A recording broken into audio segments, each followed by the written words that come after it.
Welcome back to the NECC channel. Ray, it has been a long couple of months here for our collegiate Overwatch team, but the time has come. It is the national stage, and two teams remain at the top of each of our division, each looking for that title spot.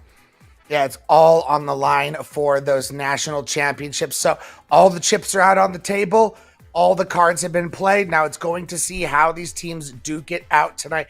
We will be first taking a sojourn into Division 3 as we will be having Alvernia going up against University of Delaware.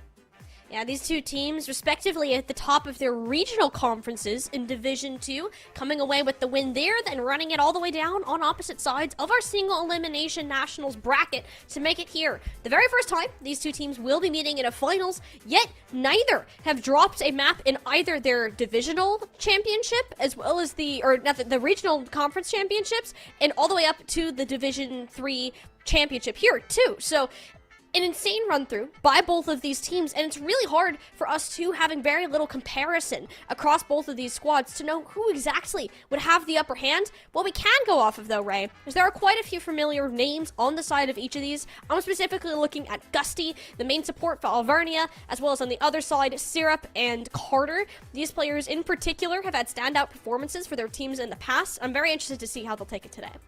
Yeah, I think we're going to be in for quite a matchup. As we talked about, these both won their respective East Side, West Side divisions, and now they meet each other in the grand finals. This is what pure Division 3 Overwatch is about. And we know where we're going to be starting this fantastic series between these two great teams, as our map pick is going to be El Clasico, Lijiang Tower. I think it would feel illegal if we started a grand finals on not Lijiang Tower. You know, it's just the best way to start a match in general, a map that pretty much every team is comfortable with to some degree. Samoa was the ban, if I remember correctly, by Alvernia. Yes, it was. They are the number one, or excuse me, no, it was by Delaware made that ban because Alvernia are the number one seed, so they got that advantage of the map selection, although I can't imagine this is something that Delaware are too unhappy with. Yeah, and the thing that's going to make this series that much more interesting is we haven't yet implemented hero bans into NECC yet. So everything is going to be on the table. It's not like, you know what each team likes to run. For example, later tonight we will have UCSC Slugs going up against, Illinois Wesley. And it's not like Illinois can be like, Zebra loves his Doomfist. Let's ban Doomfist. You can't do that. So, all of your best compositions are going to be available to you. Yeah. Another thing to note as well is you might be thinking, hey, this map graphic is a little bit longer than I'm used to. And that's because it is. This is a best of 7, first to 4 kind of series. So we're in this one for the long haul regardless. The map order stays relatively the same. So it sounds like we're going to get ready to go into map number 1 here for Lijiang Tower. And if I am looking at our fried squids correctly, I believe this means we are on the night market to start. That is exactly what it means. We get the delicious food offered at this beautiful night market. As we get loaded into the lobby, we see both teams lining up in brawl composition, which is no surprising given the foray of a map that we're on. Delaware is going for the more classic that we've seen in recent, which is that Ramatra. Alvernia Gold, however, they are taking a much different approach. Not that it's a bad composition, it's just not seen as much. They go with the Junker Queen, with the Genji and the Venture. So it's you're gonna have a lot less sustain with the Junker Queen, but you can really get in there and find some kills quickly. This composition could be potent. That's the thing with Alvernia. You don't need sustain if you're just gonna be going at Mach will. You got type speed cooldown, so you don't should be able to help you out. And as you see now, Xero's just completely caught off guard by Toad running at him with full force there. So, and this is kind of the case where we're going to see Alvernia set with this competition. The problem is, you go too slow, Ideal can get it in there, start punching people around, and suddenly it's not going to go too well. So Alvernia, they're going to grab themselves the first cap. Yeah, and Set is also a very, very talented Venture player, the Rock Eater. I think you casted one of their grand finals in the past, and Set had themselves a game specifically on the Venture. Oh, Syrup though. Oh, sit down, Optimal. That was some sick couple of shots. After the deflect headshot, I'm like, oh, that's not going to go so well. But Syrup says, nah, I don't need the ambulance. Call that one for yourself. Busted the door open. It'll be Ideal there to close it all down. Great recovery from Delaware. And I like the May into this specifically because it can slow down, as you mentioned, the Mach 12 that they're going to be moving at with that primary fire. So it kind of can disrupt what you're trying to do if you slow down the right target. So I think it's a hero from Carter. It needs to be careful though, because Set kind of owns these side rooms. Nobody wants to go to small space and venture, but there's also a lot of potential for Set to get where they would like to stand. It is a stray knife onto Carter, pulling them out of position, and Set had to come in and fall off of the elimination that Toad has set here. Jay attempting to slow down his pace with Kitsune Rush. You're already down 2 players though, and Alvernia, you can just kite towards the outside of this point, go towards the objective, Delaware Varsity, you lose the point and an ult. Yeah, I'm not a fan of that Kitsune Rush at all. You're already down to Set. Now we see the excavation coming out. Sonic Shock now for Set. Going to go out of the ground, pop back up. That's that perk. 300% reduced cooldowns there. You can do so much damage on the Venture. Set not work hand in hand. Yeah, I mean, this composition, again, Set optimal. They can both take different flank angles. They can combine. And then you also have to worry about Toad coming in with a big Gracie, Carnage coming in. So it's just a lot of burst damage potential with this composition. And so far, Delaware has been falling by the wayside to it. All right, on your first snap, there it is. Toad's in there, slicing things to bits alongside Optim. I mean, there's just so much you can do with the orbital ray. Notice how quickly Alvernia are closing these fights. Yeah, that's the only thing, is you basically allow them to get, another crack at this. They'll get one more, and they're coming up on a lot of key ultimates, mainly this Blizzard is what I'm looking at, and being able to combine that with the possibility of the Annihilation. Trying to find a way in. Alvernia have initiated every fight. Great wall.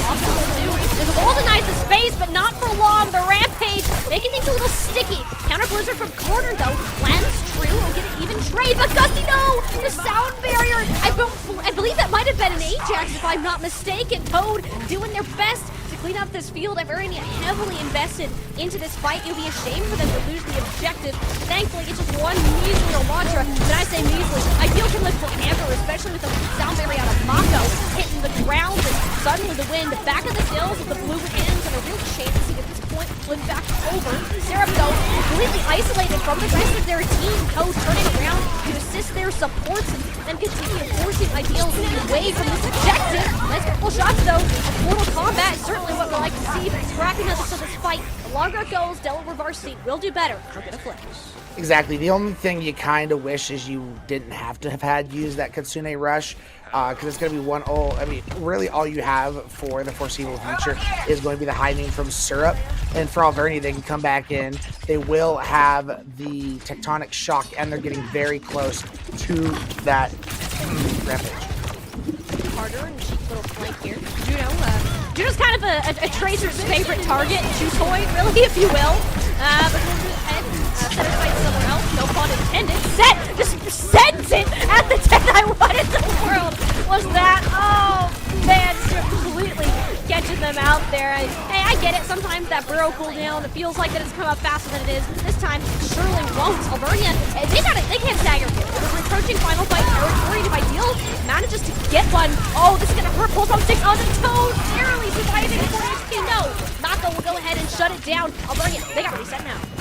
Yeah, this is absolutely dangerous territory, because now you're looking at a situation where you're going to be in a staggered touch onto this point, which means you can get more value out of this Rampage without, having the ability to just cleanse an entire team because you're staggered. Well, Gusty Parkour will guarantee an overtime, but they're a little limited on where this frontline battle can go. Although Delaware, they're opting to take the forefront fight, and that's going to reward them with toggling, although you don't have the objective. Alvernia still has a lot of room to succeed. The Rampage goes in, but no! It lands on absolutely nobody! Devastation for Alvernia right now. Ideal to zone everyone, and just with his ultimate on its own here, Toad pummeled into the ground, and Alvernia on their last life here. Gusty, one more burst of life. If he can burn down Ideal, perhaps there's a chance, but no, the cooldown is back up, and so much health busted into the way of the tank. Carter and Syrup return to bring out the brooms in Delaware. Bring it back from the brink, 199. And I think this is just going to be a big flash of what to expect in this series, Tiny. very close, very impactful, and very explosive between these two teams. They have, you know, as we saw, Alvernia goes out to a huge lead, and then Delaware takes it back. It takes a huge lead back, and then we have a big back and forth trade. Like I think these teams are going to have varying, like, big ups and big downs just because how good the other teams are. You can make the other team look really bad with how good you play. And we're kind of seeing that too with Delaware identifying that, hey, Alvernia, they want to go fast. So we need to play something that slows down the pace of this fight because Toad's not going to be able to sustain as long as a Ramatra, for example. Those same compositions heading into the second point, except for Carter, returning to the main. Yeah, especially on a map like Control Center, those walls are huge, already isolated Toad, and they go down. That's kind of the fear too. I mean, you have a main on that side, a Junker Queen gets stuck behind it, and it's just so squishy compared to some of the other tank options that you have. I mean, Gusty almost skating out of there. Quite impressive, but Delaware, I think their composition's certainly better on this point. I mean, I'll say, to be fair, I think the only two tanks that are surviving that wall are probably an Ramatra and an Orisa, but it would force out cooldowns. Like, Ramatra would have to pop the Nemesis form, Orisa would have to pop the Golden. You know, Junker Queen, you know, the shout is great, but it only lasts so long. I love this angle too from Carter. His balls have been on point. And again, you don't necessarily kill Toad, but you force out a lot of his cooldowns. And it kind of gets set out of position. I'm not entirely sure where Toad is going in that instance either. I think Alvernia, this is a time where you gotta reevaluate. Seems like they're hitting a wall, quite literally. Exactly. So this is kind of what you're talking about. So that wall, it didn't get the kill, but when Toad went to push, they didn't have any cooldowns, and they were just able to get blown up very quickly. Now is to the Orisa coming up. That fortify is going to be big. It lets you resist that freeze and that Ravenous Vortex, but these cooldowns already used. And that's all the defensive versus cooldowns. And we haven't even started this fight. That was purely off the poke alone. Thankfully, Set is able to take out the main issue in Carter, so finally there's some breathing room for Alvernia. However, this is not going to be a consistent battle plan unless you can deal with Carter every single fight early. Delaware forfeiting. Again, I like this swap of composition. I don't like how early those cooldowns are forced out, but that was Set making a big play on the Rock Eater venture once again. And now Optimal is going to have a blade to work with, and Mako does not have the sound barrier, so you can look to get extremely aggressive and set your team up. They're just trying to get in there, but Syrup, I'm not sure you're the one that should have been aggressive in that exact instance. It's kind of the second time that we're seeing Delaware face tank some damage, and thankfully the spawns are right there, so they get a faster set. Yeah, still plenty of time, but you have to get out. Oh, there's the tectonic shock. But Delaware are in a position where they're perfectly okay fighting and re-engage with the Sune Rush. I'm a little surprised that we don't see Toggling pop this orbital array. I guess Alvernia thinks that they can just fight back to the point and just eat all these ults, but Toad again finding their back up against the wall. Carter and Deadeye not really the case to miss that. Toggling not only get to see the orbital array, but I think it's way too late considering everything that just happened. And yeah, that was a bit of a yikes there for Alvernia. I couldn't agree more, but at the same time, at least the consolation prize you got was the down barrier was forced because of the orbital array. So you don't have to deal with that defensive tool, and you have your sound barrier to deal with either one of the Blizzard or the Annihilation that's coming online. And then Optimal still has the blade to go on offense. Blizzard's out. Yeah, it's going to go ahead and flung Toggling out of the air there, caught in some stormy weather.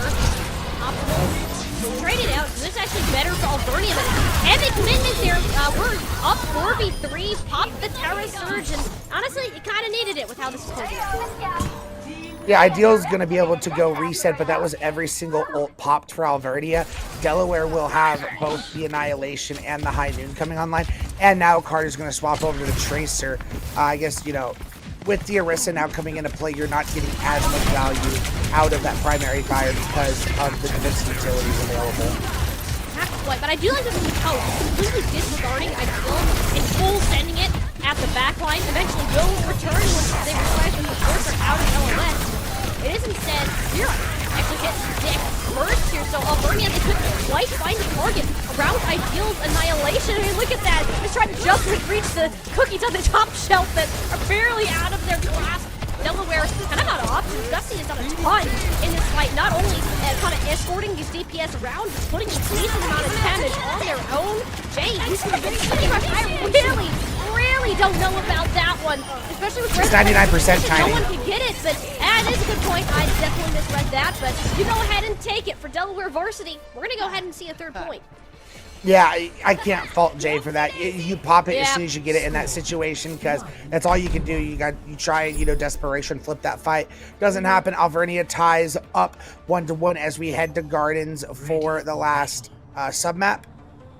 You know As what I we was see thinking? we see Alvernia still sticking to the Orisa, which no surprises here. I mean, that May was potent. The defensive utility, obviously the Junker Queen, not working so well, getting isolated and squishy too much. As now we see Delaware highlighting a Junker Queen of their own, which is, it's, chin scratching a little bit. But I don't hate it. It's just not going to be very fun into a Orisa. So it's possible, it's just not easy. So Delaware Varsity hopefully have a very solid Junker Queen pocket under their arms here, but we'll have to see what Ideal's able to do. It kind of just gets easy permanently by Toad, or you just get literally ignored. We saw Jay and Mako are the primary bullying targets. We just saw move around Ideal like a traffic cone and just keep going. To me, I feel like you need a full sales. So, I mean, if I was Delaware, you're wanting to play Junker Queen compositions, right? I mean, I feel like it's an easy substitute. I just go Zarya at this point. Yeah, and the problem with Zarya, I don't feel like she can get blown up pretty fast if you're not careful enough with it. It could work at the end, but getting toggling here early is pretty much a guarantee of a fight win if you can engage just as fast. We saw what Albernia was able to do with the amount of speed they had before, and they replicate that on the other side. Toad kind of all-inning to the rest of the team and rumbled around them, and yeah, Delaware Varsity works towards getting a flip over. Gardens can be very difficult to change just with how the small potential works. With these Lucio and Genji's climbing over through these windows, flying around the walls, so a little extra percentage games are good. Yeah, the only reason I mentioned the Zarya is just because if you really get high charge, then you can just burn through. I mean, the Javelin Spin, you can't do anything about that. And then you can burn through the Fortify pretty easily. So if you get yourself going and ramped up, you can really affect the defensive utility that the Orisa provides. And now Orisa's going to have this Terror Surge for the next fight, but Jay is quietly very, very close to switching it around. Toad, massive Terror Surge from Suzo. On point out of Jay, but it's Soder stapled to a wall. Goodbye, Steer Up. Now we get to see the Kitsune Rush, but it seems like Alvernia don't exactly want to fight it. More so just holding the guard down and daring for somebody to push over the top. Also a little bit harder too, not the switch coming to much value. Next, the other side, they lose out on Mako here. A lot of that speed initially gone, and I don't know why people won't use that Rampage with how low their HP is. Alvernia should be able to get a swap despite not committing any ults other than the Terror Surge. Yeah, it was a 1 for, I guess 2 for 1. You'll get Pulse Bomb back fast, however. I think really this next fight for Delaware to set themselves up for success, especially since Toggling is playing the Rico now, you gotta get a big overclock from Syrup. Or you could just break the earth underneath them. My goodness, Set has the Terra Surge out of them, man. It's always such a treat to watch Set play this venture. Yeah, the Tectonic Shock goes absolutely nutty if you get a team grouped up like that. And Delaware just got kind of caught with their pants down a little bit there. Well, it seems like Alvernia gonna try to do the same thing again. Steer Up taking care of it quickly, and this is just spawn camping at this point. Toad's still going. Jason's down to Mako, and this is gonna be final fight territory. Ideal surely goes down. No, Ideal managed to live. Alvernia attempting to just force the objective on, or Carter forcing the objective on the backside, hoping to split some attention, but it doesn't even get them very far. Delaware likely gonna have to commit the sound barrier just to the bridge. I mean, it forced the players back and stopped the forward progression of all their stuff. That's going to happen, but oh my gosh, so many ults. Yeah, Delaware just to see, like, okay, 96%, we need to do something. Press literally every shiny button in the book. So now we'll go ahead and do it. Thanks to Sheriff, the overclock especially made an impact. Yeah, and you also, I mean, you did, click 3 of your shiny buttons, but Alvernia clicked 2 of theirs. So I think, all in all, Delaware is going to take that trade. Syrup now going to go over to the Sombra, which, especially when you're playing an Orisa who relies pretty heavily on the Javelin Spin and the Fortified cooldowns to sustain, taking those cooldowns away can actually be a big deal. Yeah, even just the 20% damage that you get from shooting or hacking the Orisa here. There's a lot more pressure on Carter, though. Jostling for positioning, the trouble that's been set in all day long. It's not the first time we see a Venture Orisa combo pop off, but the way that Alvernia manages to do it, always so good. Although Delaware much more concerned about contesting points at this day and age. Running out of options. Optimal taking name after name. It'll be Lijiang Tower cleaner for Alvernia as the game is ticked down. Any more touches, any more effort might deal. The Rampage sent off the map, and Alvernia gonna go ahead and take map number 1. Yeah, great opening gambit from both teams, but Alvernia, once they found and landed on the Orisa, they just did not look back. Looked very, very good going into the Ramatra, and then it felt like once Delaware lost the ability to dominate on that, they were kind of grasping at straws. They tried the Junker Queen, but that's even worse against the Orisa, in my opinion. So then you're, just stuck in mud at that point. You had to try something, I think, but knowing that the Orisa was there, I'd get it trying a first fight, but after that, you're just kind of running into a brick wall. It's very difficult to take space against an Orisa, and even if you try to walk into her, we just saw Toad completely ignore the existence of the other tank there, and it was setting up plays with the Venture in the backline. I think, honestly, Set was one of the biggest issues that Delaware was facing. Venture, I think, is secretly a very good hero right now, especially in the hands of a competent player and a team who knows how to play around it. Yeah. It just went extremely well. I saw this Twitter post the other day that was saying that Venture is sneakily like a hero to S tier hero if played in the right situations with the right skilled player. And I think Set was just showing us why, some people say that. Hey, whoever said that's cooking. I think they're cooking something. I mean, Set clearly has been inspired by those antics, and I think that this is a unique style. Venture's such a difficult hero to deal with, especially when you have somebody that's as familiar with how the character works as a team as Set does. And we've even seen a lot of those javelin setups where Toad would kind of just kebab somebody against a wall, and you'd have the burrow come out, and there's just so much burst damage that eventually whoever that target is probably isn't getting out alive unless you're a tank. It's something that Delaware Varsity should keep in mind going ahead. Although I do think we should see them stick more towards that May and the Ramatra, because that worked so well in the earlier part of this map. I agree, but as we continue through the series, as we progress to different map types, map 2 will either be escort or hybrid. It will be the pick for Delaware for map type. Alvernia will then get a ban, and then we will get a map pick. If I remember correctly, I do think, generally speaking, I think Brawl most of the time when I think of a team like Delaware.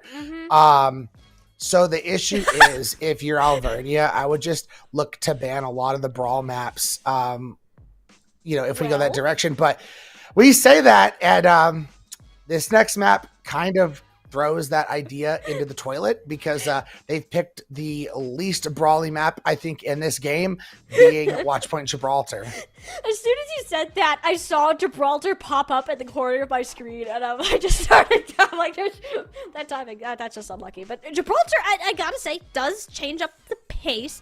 I'm not gonna question it yet. I think this is something we haven't seen either of these teams play anything but Brawl as of recent. I know Alvernia can be a capable dive team, so that's not necessarily in my concerns. It just seems like that Delaware want to change something up, and I think this is the biggest change you could have, at least in terms of a map pick.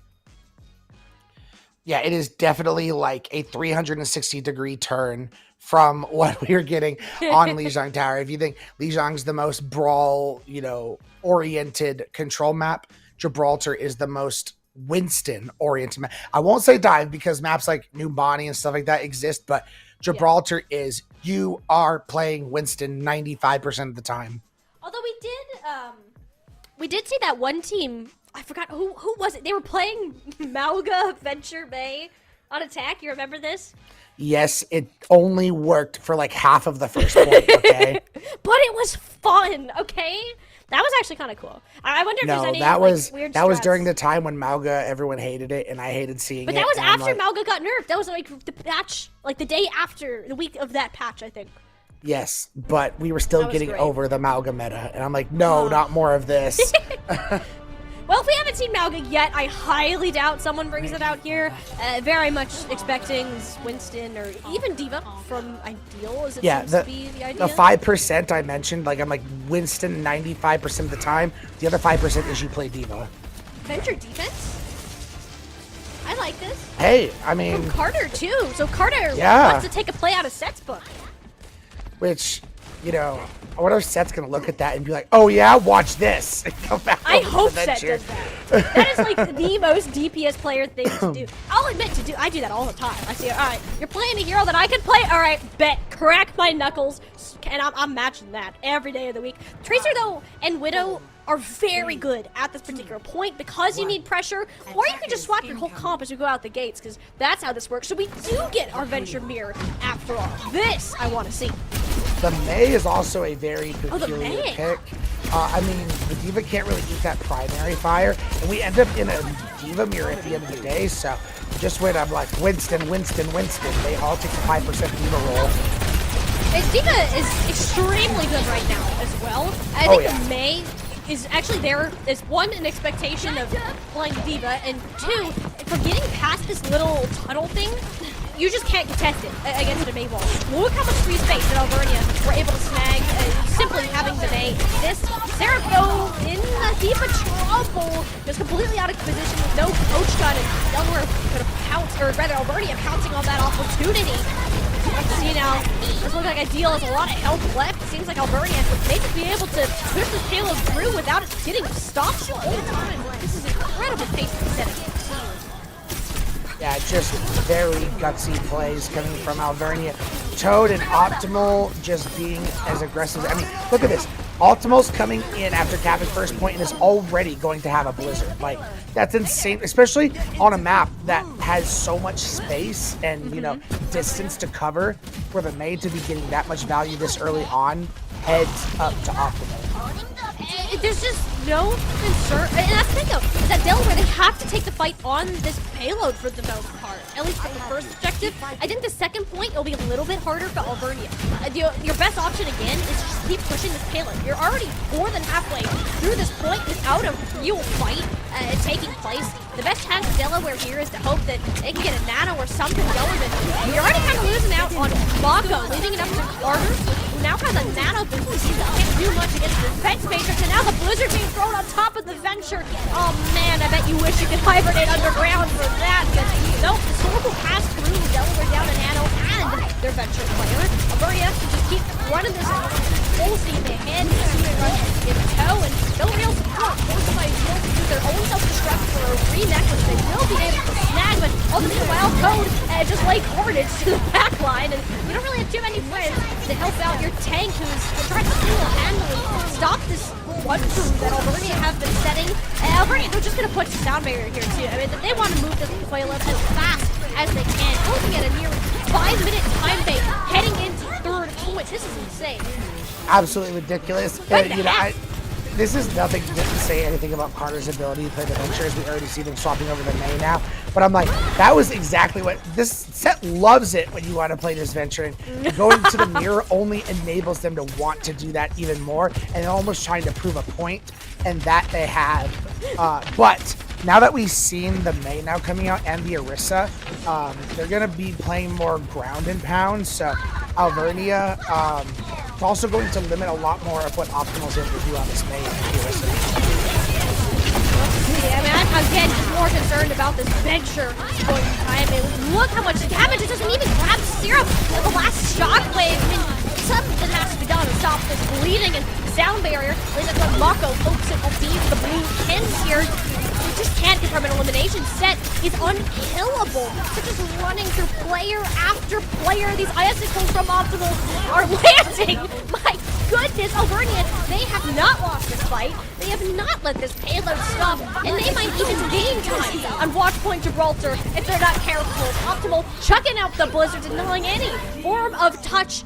And Ray, I think this is the first time I have ever seen a team gain time on Watchpoint Gibraltar. That was seriously the comment I had in my head. I'm like, have I ever seen anyone gain time on Gibraltar? I don't think I have. That's absolutely ridiculous.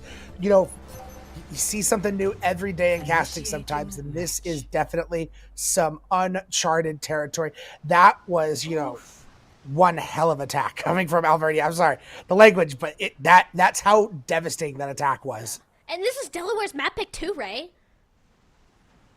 Yeah, like that's just what happened? Where, what, why, how? To be fair, I don't feel like that there was any space that could ever be taken between how impressive Toad was by just clearing anyone off the high ground and set on these pinch angles. The attention from Delaware was so split, and they were always on a back foot when it came to how these fights were starting. It was an Alvernia pace the whole time. Yeah, and again, that comes back to, like, I'm very confused about why they picked this map. I'm like, nothing against Delaware, but not that they can't play dive, but they're definitely well known for being a brawl buster team. And, I think we kind of saw that come alive where Alvernia dominated the Diva mirror.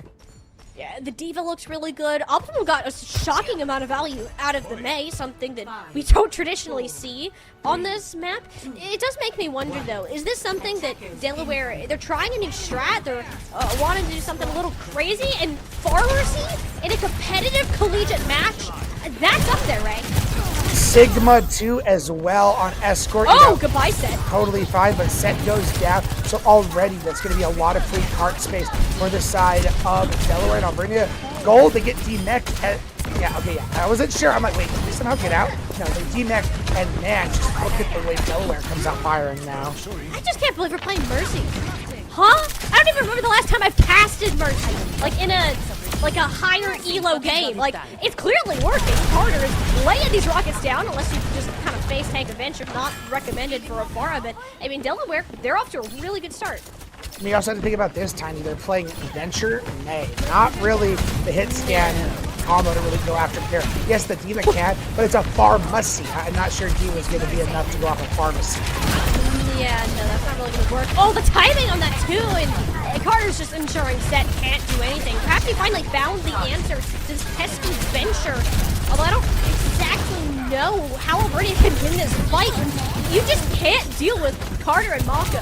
The only way that I think Alvernia can do well here is if you burn down Ideal, and even then, I don't think that's happening since the Mei just got socked in the nose, and Tony isn't going to have help for all that much longer. Carter will go ahead and make sure of that, and his record attack pace, they're just going to keep coming. Okay. Getting Carter big, but Set going down, point Cat. And again, it was just as fast as Alvernia. So I think Alvernia has a lot to answer for. I like the Sig going into the Diva, the accretion rock. If Diva gets hit by that, it's almost GG for that mech. Like that's how much disruption it does, because you can't hit that defense matrix. Everyone piles on the Diva and it's just bye-bye. I'm just surprised that Alvernia haven't made any swap, considering how much of an issue Carter is, and even the Nano on top of him too. Like, this is just brutal for the team to deal with. Jay is gone, so the Mercy Pocket isn't really available for Carter anymore. Was that the barrage? Oh, that's not what you like to see. Straight in front of the Diva as well. Delaware is a bit more of a fumble than you would like to see for this fight, but also a really important spot for Alvernia to get themselves back on their feet. Yeah, and now they're able to set up in this Mei and Venture. Being able to take flanks and find angles is only going to be that much more easier. And they got some ults to work with as well. Toggling can throw down a Kitsune Rush in the other side. And you have a sound barrier to deal with either this flux or this Well, you're not going to use either of them yet, considering how aggressive this Kitsune Rush is, and Alvernia is just going to take it, not even educate the idea of the choke points there, and Toad, a bit of an accretion hit, so pulls back, he gets some killing out of the team, and Delaware's opportunity to respond, but Syrup again gets completely shut down out of the overclock. Set running rampant once more after the swap off of the Pharah, which hasn't been an answer for Venture player. The Flux also completely missed, got absolutely zero, so that's not what you wanted for Delaware, and you blew almost every ult you had. You're going to have a Nano, but the question is, do you still want to stick to this Sigma? And the answer is no. They are now going to have Ideal go over to the Winston, which I think is going to be better for this map on Gibraltar, but I still think the Winston can be very, very vulnerable to pressure from the Diva, especially with the micro missiles. intermission, we can't see Delaware take full fights if they can't get all their players in. Again, another wonderful pinch, too. A set lowering Jay's health enough for Toad to fly in and just steamroll the rest of the players. And this is the kind of synergy that we need to see Set and Toad working hand in hand. Yeah, and this is how you want this D.Va composition to operate. You blink, and someone's like low enough to go finish off, and we're seeing that play through very well.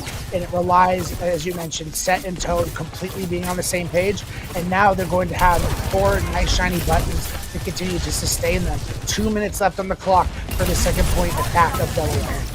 It is a decent amount of time, although I do want to see Delaware take some initiative. I like this nano boost onto the Winston, attempting to take space from the spaceship, and thankfully Toad kind of just falls off of his high ground here and can't really do much while the Winston's out. So it's an even trade, at least in terms of utility, and this payload slowly starting to move the direction that the blue Kennedys want it. They don't really have a way towards that high ground, and again, you wait too long. Toad or Set are going to find an opportunity to strike into this team. Blizzard out from optimal, not a great positioning of it. You can just call it a zoning ult. You know, that does happen sometimes. You grab Ideal off of it, and you move on. Yeah, I mean, the ult didn't ultimately cause Ideal's death, but it did force positioning away, so then no one could push forward to heal Ideal, therefore he goes down. So essentially you burn an ult to get a big time kill, which is the tank. It's not like they can push without their tank. So I feel like, it wasn't an optimal placement, but they get the value they need.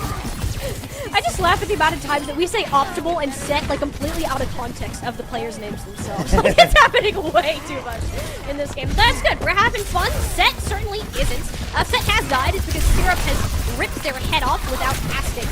And Delaware can finally move forward to the back half of the spaceship. Not sure how long that's going to last. Another Kitsune Rush is from toggling and building these up so quickly. The TP, oh, it's not great. Oh, but yikes there. Ideal. They're going to capitalize on the opportunity in Delaware. Now we get all the moves. Syrup has actually lived through the entirety of their ultimate, and even forcing a self-destruct here is pretty good, especially considering Albernia are not going to get a good making control, or none at all.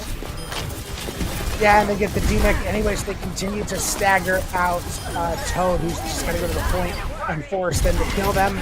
Again, a lot of ults blown for the side of Alvernia, as Delaware's been stacking them and gets that second point. But again, the amount of time Alvernia wasted on that second point, I think they're already feeling pretty good about their position right now. Yeah, I mean, realistically, even if you do end up capping this point, it's likely not going to be until overtime. And you're just looking at quadruple the time bank on attack. Like, that's scary to have to deal with. And you still have to win like 2 fights here. That's a great start, though. Identifying where Set was and burning them down. Kitsune Rush 2 from Delaware Varsity forces Albernia back towards their spawn. This May from Optimal hasn't been getting nearly as much value as we saw it on the first part of the attack after Ideal swapped over to the Winston. Although, will it be enough for Delaware Varsity to complete the map?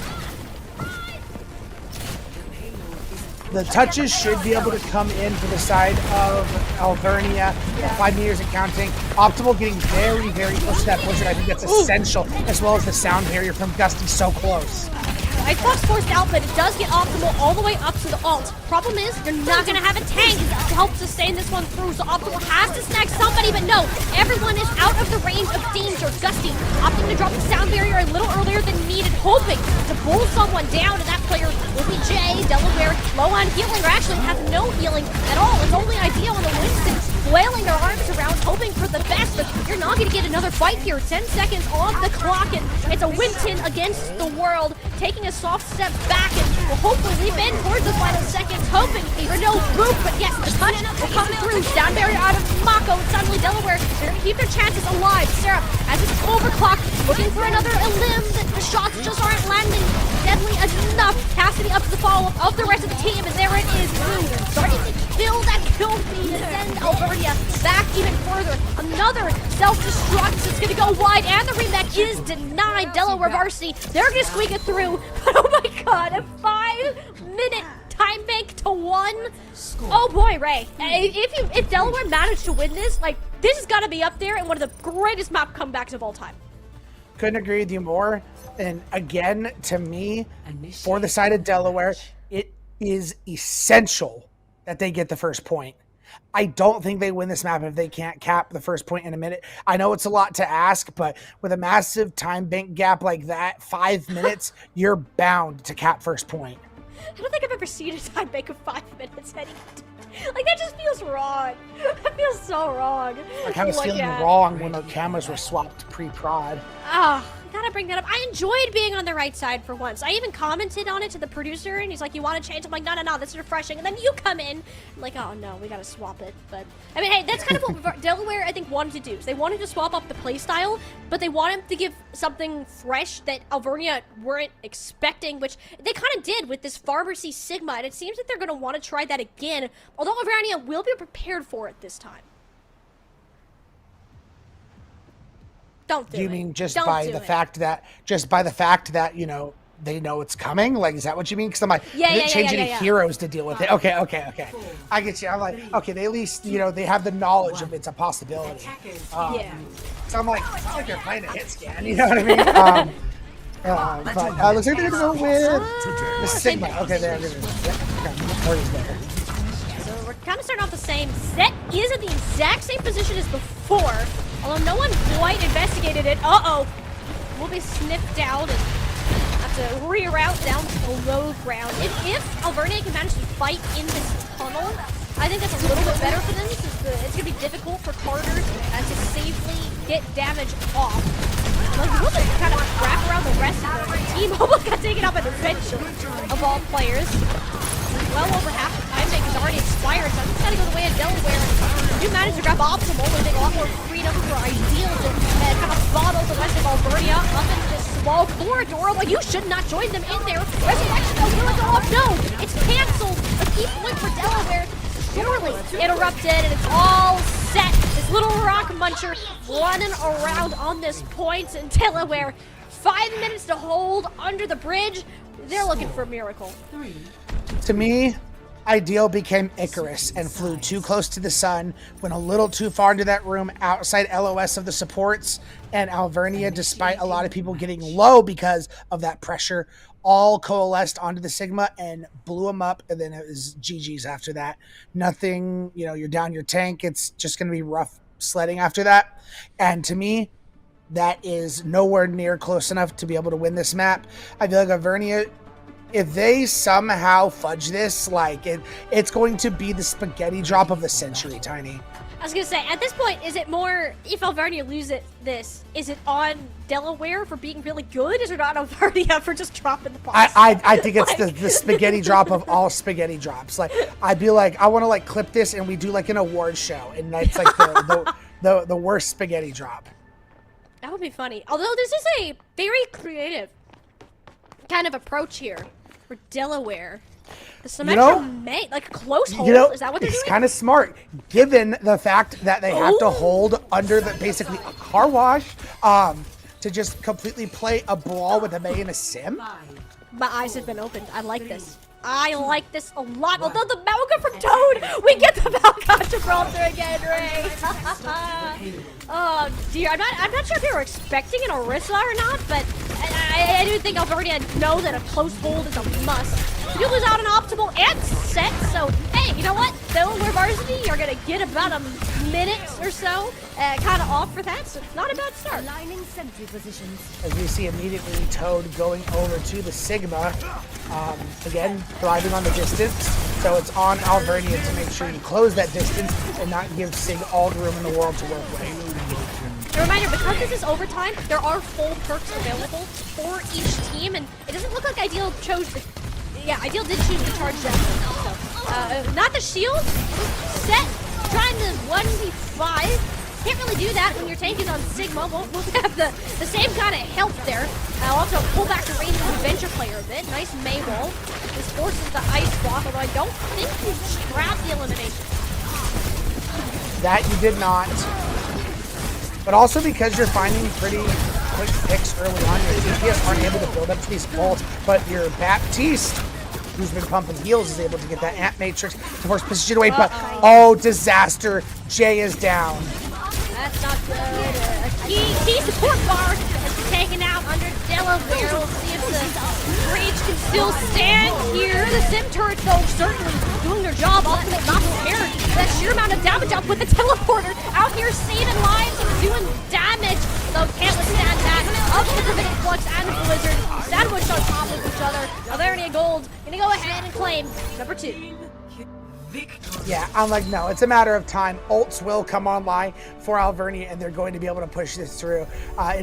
They could have held that longer if they didn't lose Jay, because I think having that Suzu would have been very important in that fight. But at the end of the day, Alvernia just had such a massive time gap that, to me, it was only a matter of time.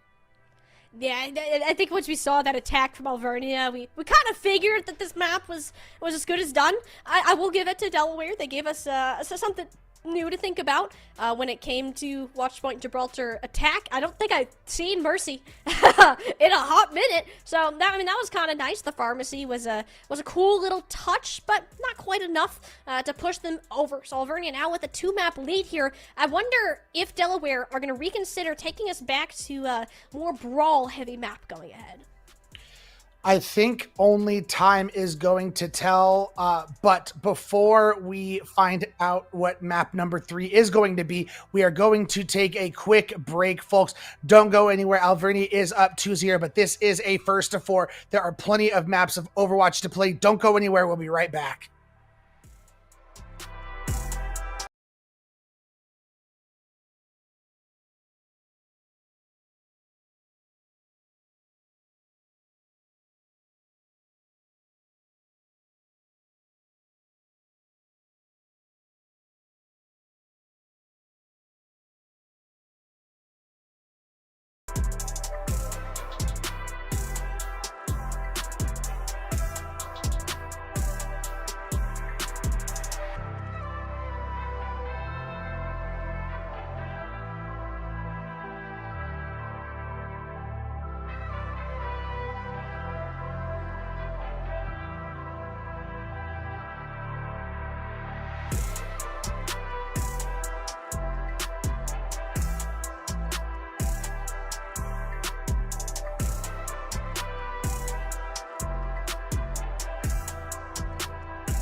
rather interesting Watchpoint Gibraltar map, we are going to go ahead and continue with our Division 3 National Championship game. Alvernia currently leading 2-0 over Delaware, and we got to see how these tables can turn. We had a very close Lijiang Tower from map number 1 and a brawl mirror, and I think Watchpoint Gibraltar, anything but.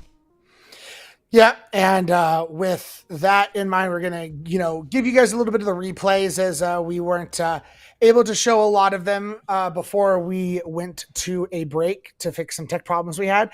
So as we saw, Alvernia and Delaware had pretty good attacks. We saw Alvernia actually gain 9 seconds, and then because Delaware finished in overtime, they got an extra minute, which ended up gaining them over 5 minutes for their attack. And Delaware put up a valiant defense, playing an Orisa bunker comp with Baptiste and May and Sim, but it was only a matter of time. Alvernia got the ults, were able to unleash them and win the map ultimately. It was a change. It seems like, just judging by how wacky the Delaware composition is, I don't mean wacky in a bad way. I really enjoy seeing creative ideas. Oh, I loved like what they were cooking light. with that. Given the situation they were in, that was a great cook. And that's the thing. I believe that composition was why Delaware wanted to select that map, and it was great. It was some spice. It was some variety. Unfortunately, it just did not produce the results just because of how well Alvernia performed on that defense. As we look ahead towards our next map, though, it's a lot more dependent on the earlier performances and will likely take us back to a more brawl-centric type compositions that we saw at the start of this series. It will be Runasappi, the map pick of Delaware, for our push. Yeah, I find it, for Delaware, as you mentioned, it's definitely going to be a little more brawly. I think we probably go back to more of Orisa Ramatra kind of, what's the word, like, where it's like, I'm playing this, so then I swap to this, so then you swap to just constant counter swapping. So it's like Junker Queen, Ramatra, Orisa are probably just getting, a lot of swaps between those heroes, which I'm excited for. I'm really curious to see where the DPS go in the situation. I feel like that's been like the major sticking point is like, do we continue to see Set play this Set's venture? playing the venture. Set's playing the venture. Hey, you never know. This is a great venture map, Ray. Maybe they have other wacky heroes that they want to pull out, Tiny. You know what? You never know. But Set hasn't swapped off the venture. But Carter and Syrup also, like, we've seen Pharmacy out of Delaware. So it's like, what other kind of antics do they have in their bag? Yeah, I feel like if someone's going to pull out something spicy, it would be Delaware, but I really hope we get to see Set keep going on this venture. And not only because of how well it's performing, but it's just a hero that I don't feel like you get to see a lot in competitive play with the sheer amount of value that the hero has been able to produce. We'll find out, even though Runasappi is a rather strong map for it. I am anticipating either an Orisa, Junker Queen, or Ramatra from either of these teams. Not entirely sure what combo. I do think Delaware looked best when they were on the Ramatra with Carter's May. That was a very strong point for them back on Lijiang Tower, and I believe that if you can play the map architecture right, it can find a lot of success here. I agree 100%. The big question is going to be, especially for Delaware, to me, this is a must-win map. I think if Alvernia wins this, I'm not saying it's going to be a 4-0, but I don't think you reverse sweep in a best-of-7 if you go down 3-0. That's almost impossible. So for Delaware, they got to pull out every trick in their bag and find a way to be able to come out with the victory on Runasappi here. So pressure is all on them right now. This is not a position that Delaware find themselves in often. Reminder, both of these teams are pretty much close to undefeated throughout their season. So now being faced with such adversity, perhaps it's something that the Blue Hens aren't used to having to go in and change so much about their compositions. I thought this was a joke, Ray? Do I see a Roadhog on my screen? I've actually seen the Ideal Hog in the past. What? I did not expect it to come out in the grand finals, but I am very intrigued. I mean, it has, like, just the threat of existing is good if you can land these hooks, but yeah, that's kind of how I expected. Alvernia just kind of played Pop the Pig and it's a bunch of free ult charge. I like the idea, but yeah, just the way that it was played. Set was already in the flanking position. Nobody's been able to contest that so far, and Toad can kind of just pinch it. And I was curious if, that was just a, No, surprise, thing. But no, they're going to continue to play it despite that fight not going well at all. Especially going against a Roadhog, I think this Junker Queen, because Junker Queen has one of the smaller hitboxes of all tanks. Like, none of these heroes are going to be easy to hook. Like, this is going to be tough to play into. No, but clearly Ideal is confident in their Roadhog if they are going to select it in this high caliber of a game. But it is just kind of Toad getting free health and damage and whatever else you ask for. Is anyone going to contest the bot? No. Delaware just going to let that kind of go in. Ideal has been pulling backwards as Toad attempts to turn him into pulled pork and eventually be optimal to seal the deal on that. Yeah, Overnia, they just are taking so much free space. Delaware got to swap it up. There's the original. Yeah, the only, the big consolidation you have here is Runasappi is probably the easiest push map to be able to stage a comeback on. So, even if you gain 120, 130 meters, there's always a chance to come back on this map. Why are we fighting in small rooms against a Junker Queen and a set who just wants to live there? Oh, it's a massive rampage. It forces them all backwards straight into Set's waiting tectonic shock. The combos from Alvernia. Oh, they continue to impress. They lose out on Gusty, but he'll be back quick. That they will, 100 meters and counting for Alvernia, and they still even haven't built up and used an orbital ray yet. Probably the most powerful ultimate in their arsenal. So this is starting to get worse and worse for Delaware. They have to win this next fight with this Kitsune Rush. Toggling though was sitting quite low for a while, and with Gusty not back in the fight, oh, never mind. Oh yeah, just pop the sound barrier. Gets a Beat Saber action going. All right, optimal. TP away, so Jay should be able to live, and I believe that was also the Pulse Bomb too, so Carter and Jay pressing both their shiny buttons to no avail, and Alvernia, not a lot of health to deal with. They don't have any supports other than Gusty right now. Yeah, I mean, they will also get the natural healing by not taking damage, so they can definitely sustain a little bit longer, and they got Toggling back, who will have this orbital ray. Things are starting to look bad, but Malco, if they can get to the sound barrier as this orbital ray comes up, there's their window of opportunity. This is a fight that Delaware absolutely have to win, and nothing's got to go their way. It will be the Syrup Attack Visor and a Bionade from downtown. Then at the elimination on Toggling, and no sound barrier to bail Alvernia out this time around, and it'll just be the Tag Visor that was needed here. Very interesting picks, but a much needed fight win for the Blue Hens. Not only is this a much needed fight win, but I feel like just because of the 130 meters mounting for Alvernia, you got to win this next fight and start getting some positive meterage in your favor, even if it's just a little bit and you get the bot that much closer to getting those forward spawns. That just has to be checkpoint number one right now, is getting those forward spawns just to get yourself back into this game. Yeah, I don't know about getting as far as forward spawns, but winning this next fight is very much in the cards for Delaware, but they gotta act first. Waiting so long to use the sound barrier and the Terra Surge, they kind of lose out on a main source of damage. The one nice part is that Terra Surge is on point. It pulls everyone into Syrup's sight lines, who's been remaining on the Soldier 76. Another rather niche pick that we don't get to see a whole lot, and it's working to the max. We have the robot. Couldn't agree with you more. The pocket soldier actually coming through pretty strong, and they still save themselves 2 ults. They get sound barrier to sustain through this tectonic shock from Set, and then they can go on the offense with the nano from Jay. I like, the position they're in, and if they can win this fight, Tiny, I think they might get these forward spawns. Yeah, it should be at this point, and what Delaware's doing scares me. They wait so long to start these fights. It's Alvernia pace setting every time. They always get the first elimination. I want to see Delaware do that same thing. There's so much power in being the ones to initiate in this sense, especially with a nano and a sound barrier towards your backs. Over there in Alvernia, we're able to wait long enough that they very much can respond with resources of their own. Kind of stuck in this waiting game. So many of these players' health bars remain low, and the longer that Delaware waits, the lower that their advantage actually ends up becoming. I want to see some sort of initiation, but they're trying to just barreling at this corner, hoping for the best. And now sets up on the flank, tectonic shock, but it'll be Carter instead. Fireworks rain down from above, take out 2, denying the sound barrier entirely. Great way to get to the backline off guard.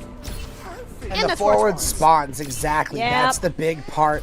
So now this puts the game that much closer in grasp. I know it looks like the meterage is still jarring, but on Runasappi, you win one fight and it just gains you so much distance. So the thing is, all they're going to have is a nano tac visor, but that could just be enough. But there is a sound barrier that cuts you can have. These guys be careful. They've already Ajax. Oh, ideal! That was huge! The Wildly Rampage hit onto the Orisa. It managed to be dodged away from the rest of the team off the javelin spin and the sound barrier. Now that one you can't quite overcome. It was a cool defensive play, but Alvernia, they just got the better ult bank at this one. Yeah, and the nano was also used in that fight, so you're gonna now have a tactical visor, which can still get a lot of value on its own, but it just gets that much more if you have the nano available. But the one problem Delaware is facing, Tiny, no support ults and an orbital ray online for toggling. Yeah, this is looking a bit rough because if I'm not mistaken, Alvernia are basically at one fight territory with where that robot has peaked in terms of the distance so far. So Delaware, it's really good that they get a fight around this checkpoint because it should buy them another recontest should they lose, and it's looking a little likely just based on the ultimates that are available. Carter too sinks a little too low to the ground. It'll be the Venture comping out to play a little whack-a-mole, tac visor into the back line, and even that's not enough to deal with set Esmond Javelin, setting them really off the map. Was a great catch there out of Ideal, and Delaware looking like they might be able to stabilize if they can keep their take up. They got some ults coming online once again as well. I think the only thing you have to be worried about once again is toggling did hold on to that orbital ray. So Optimal can get a lot done if you do this blade with the orbital ray active. And the nano's not going to really help you get through that. And they're not quite the ultimate like power differential. A little busted. I do think if we can get a nano terror surge, just a nano on right skill, that could be very helpful. But again, the initiation, that's been Alvernia's game so far. Blanco is completely caught out, and yeah, Optimal's gonna go ahead and clean the field here. Carter though, but a barrage laid on top with the terror surge, and that's a full 5K, and Alvernia wiped off the face of the map. And this is Huge. the kind of momentum you needed if you're Delaware. The only thing was that was quite the amount of ultimates thrown into that fight, but necessary meterage needed to happen. Alvernia, however, is going to have a lot to re-engage with. Yeah, and Alvernia likes to go first. Ideal, just kind of get steamrolled way too far away from the rest of the team to remain alive. And yeah, classic orbital ray run you over fight. Yeah, and with a minute left on the clock, these next couple of fights for Delaware are going to be crucial, Tiny. They will be able to take the fight in the mid-ground here, but they just don't have the ults to work with.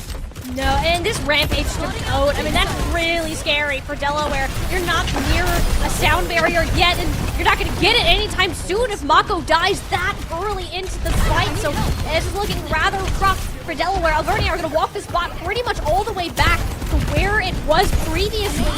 And this is like, what, 3-4 fight wins in a row that are now needed for Delaware to get a turnaround. And I don't even know if they're going to manage to get it with how far ahead. These stackers are absolutely brutal. They just can't regroup themselves. The sound barrier was never an option. The rampage paints them in purple. No supports, and about to be no tank. Alvernia, they might just complete the map, and they don't even need to. Yeah, 20 seconds left and counting. You're going to have some staggered supports and DPS coming online, but I think it's going to suit them better. They should have enough time to wait for their tank who just got back. Nano Soldier. Soldier, it does a significant amount of damage. These health bars from Alvernia not in a very happy place, and tac visor is up. I don't think Serum is going to need it, and ideally you need to hold on to every resource because we're looking at one heck of a run back. Yeah, you're going to have to take a fight at the mid-ground, so that's your first fight. Then you're going to have to win a second fight, probably as you gain, 85-ish, 90 meters. And then you're going to have to win a third fight after that. I think you're looking at 3 fights, which means you're going to have to look to win this next one with just the 2 ultimates you have and cast, like basically Carter or Syrup has to ult. You got to save the other DPS ult. And ideally you do it in a position where you can't get punished, and Syrup in trouble. You have to use the sound barrier there, knowing how important this fight win is. While it's not ideal for Delaware, theoretically it should get them over the hump and it has to be Carter. That's a third ult that has to be invested in. Even then, Alvernia are taking hit after hit. Optimal, that's 2 down to just the Genji player. Pulls the blade mid-air, takes Carter down. Oh my goodness, what a play out of Optimal. This Genji turning into a nightmare for Delaware Varsity. It's only ideal that remains. The Terra Surge is down, and we managed to catch toggling for a chunk, but no final blows to be gained. Wow, Alvernia University are up championship points. Almost, actually, I lied. There's still people that are going to stagger in, but not with much of a shot to keep this one sustained. They use all the ults to absolutely no value. Alvernia University are just a step above right now. Yeah, and I think they've kind of showed that throughout D3 between their championships and their division. They've always been a little bit of a bigger step above their competition. And now when they come into a combined, I mean, Tiny, you were the one who was doing the research and looking at the bracket beforehand. Not that I'm not prepared, but we have a LAN going on NECC. We'll talk about that later. Did Alvernia go undefeated? Like, not undefeated, but like, how many maps did they lose coming into this Nationals bracket? In their playoffs bracket, they lost a single map, if I'm not mistaken. Is that including this Nationals one right now? Like, they've only lost one map? Actually, hang on. I can double check that because I still have it pulled up. I calculated them separately, just not together. So, bear with me. Alvernia, yeah, no, they lost one map total. Yeah, one map in their West Central. Playoffs, that was the divisional conference that got them here, and then in the Nationals bracket, they dropped one map as well. So 2 maps, and so far in a playoff bracket, and yet to really look like that they can even lose one here as we look towards what could be our very last map. Yeah, that is nasty work to go through 2 big time tournaments in NECC and only lose 2 maps. So, and they're on the verge of if they win this next map, they become the champions of their conference and nationals with only losing 2 maps along the way. That would be one crazy run for Alvernia. You know what the crazier part is, Ray? You know what other team only lost 2 maps in their run?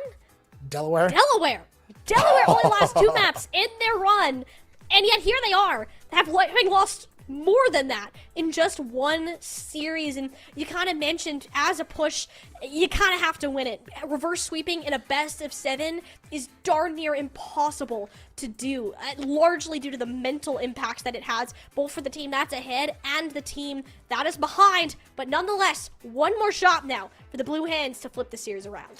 So you know what that kind of reminds me of as we have our 4th map being Saravasa? So thinking to D1, you know, this year, early on, before Winthrop started closing the gap on Redbirds, we always said, it's Redbirds, tier break, Winthrop, tier break. That kind of feels like what it is here. It's like Alvernia, tier break, Delaware, tier break, everyone else. Like, it's like the fact that both these teams have gotten here only losing 2 maps, and Alvernia comes in and dominates like this, like, that basically says what we're looking at this point.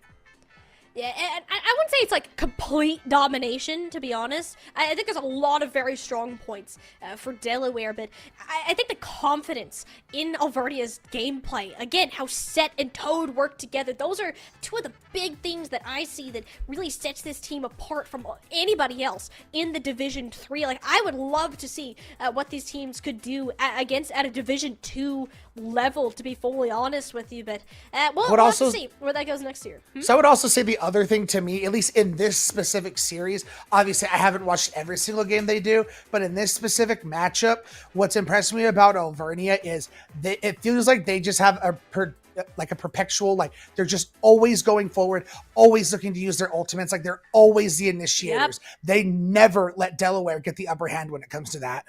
Yeah, I can't think of an example where Delaware has started a fight first. It's simply because Alvernia won't allow it. And I also think Delaware's composition overall has leaned a little bit more on the pokey side. Whereas we see like the Venture Genji, Venture May kind of thing. It's like some sort of hit scan from Syrup most of the time, along with like a Pharah. So you want to wait for them to do damage. You don't exactly want to just barrel in and kind of do anything crazy. Speaking of the Pharah, though, I do want Carter to stick on that, because the fights that we did see Delaware win, I feel like that Carter in particular had a pretty big impact on them, because there's just not an answer for any type of flying character on Alvernia. as it's all going to come down to this for Delaware. They have to win 4 maps in a row. Pigeon! Pigeon! Hi, Pigeon. Oh my gosh, it's so cute. I always wanted to pet a pigeon, but I used to try to do that when I was a kid, but my parents always yell at me. It's like it's a rat with wings. I'm like, but it's so cute. It would look so cute if it wasn't Polly the meant to be pigeon. pet. Polly the pigeon. You know, Polly the pigeon. I wish I would change my mind to Polly if I could be Polly the pigeon. Anyways, looking ahead to what Delaware might be cooking here. That's cooking. Very brawl heavy. You know, kind of isolate Toad and make sure that there's no follow-up on the potential set venture. I'm not going to comment on Alvernia. They've baited us every single time so far. But if this May Reaper is real, I mean, we're back to this Death Ball thing that we saw on Lijiang Tower. Yeah, and that's probably the closest map we've seen from Delaware in this series. So the one thing, however, is when Alvernia did land on the Orisa, that's when they started to turn it around and dominate. So they're coming out on the Orisa out the gate. Yeah, this is kind of the same comp Alvernia have been running to some degree. Delaware are out of Moira. Mako has pulled out some interesting support picks in this series. I will say it's entertaining. I like variety. Although I'm not sure how much impact it's going to have, because it needs to look very close to Ideal, who's currently under a barrage of damage here. Javelin Spin will go ahead and push the tank back and make sure Alvernia starts setting themselves up closer towards this objective. And that's a wall out here that I think was attempting to get set, but it only puts Ideal in a rather sticky spot. Susie was forced just out of fear of the venture existing, and Delaware haven't really found a way onto this objective until now. We had 1-for-1 trade, but without a support, I gotta say, Delaware are in a much better type of situation. And again, they just can't take pro-action here. They're so bound to cooldowns. Yeah, and, okay, getting set is the green light they've been waiting for. They should be able to push in now. They just have to worry if Toad wants to unleash this Parasurge. Oh, they're using it. Oh, they're so using it. Only Orisa players don't full send it like that if they're not going to... Okay, they're not going to... Toad, I am disappointed in you. I thought there was going to be a chance for it, but no, opting to hold on to it, not a bad idea, especially with Syrup kind of already in the middle of the team with the Reaper. So it's funny, like when you were talking about, they're going to use it, they look like they were going to use it. They W forward, right? And I'm just like, okay. And then I was like, oh, maybe not. And then I saw the Susie, perfect time. Do it. Did it. Oh, so sad. So sad. I mean, still, they can re-engage here. A Coalescence was already used, so they can come in with every single ultimate at their arsenal if you're Alvernia. And really, with it being at 74%, you win this fight, and you're probably taking this point. I think you use 82 of these 3 ults that are currently up for Alvernia, and they pretty much win. So it'll be the Orbital Ray and Terra Surge together. Sound barrier from Gusty, a little bit necessary, just given the fear of the Death Blossom in the back line. So Alvernia should go ahead, flip this back over, and I don't think Delaware gets full touch out of this. They definitely don't, especially with Ideal just now spawning. Carter can probably go for it, but they've already sussed him out, and that might just be the nail in the coffin for this point. If that wasn't, it definitely is this tectonic shock. Yeah, there we go. Set using this ult to the maximum. We'll grab both supports out with it. So, yeah, Delaware, they kind of just had to send Carter to the point, hoping the rest of the team could get there. And Delaware did grab a couple of eliminations throughout all of it. Both of them, however, you don't have any supports here. So your idea of sustain is not a very good one. As we kind of see Syrup taking a beating, although they are kind of just... They keep pushing on to this point. They really don't know how to feel about that. They do think it's somewhat winnable, and it does force the Dragon Blade from optimal. So best case scenario from Delaware, you force an ultimate. That was all right. It was a pulse pop. Worth the shot. Basically a cooldown anyways. Alvernia, at the end of the day, should finally be cleaning up this fight. At least you would think. And yeah, there we go. Set finally returns and will do what Venture does best, and that's eat some rocks. Next, Flashpoint Palace. We now get to go to Palace. Because of the staggering numbers available right now for Alvernia, they're definitely going to be able to get, positional control on this point.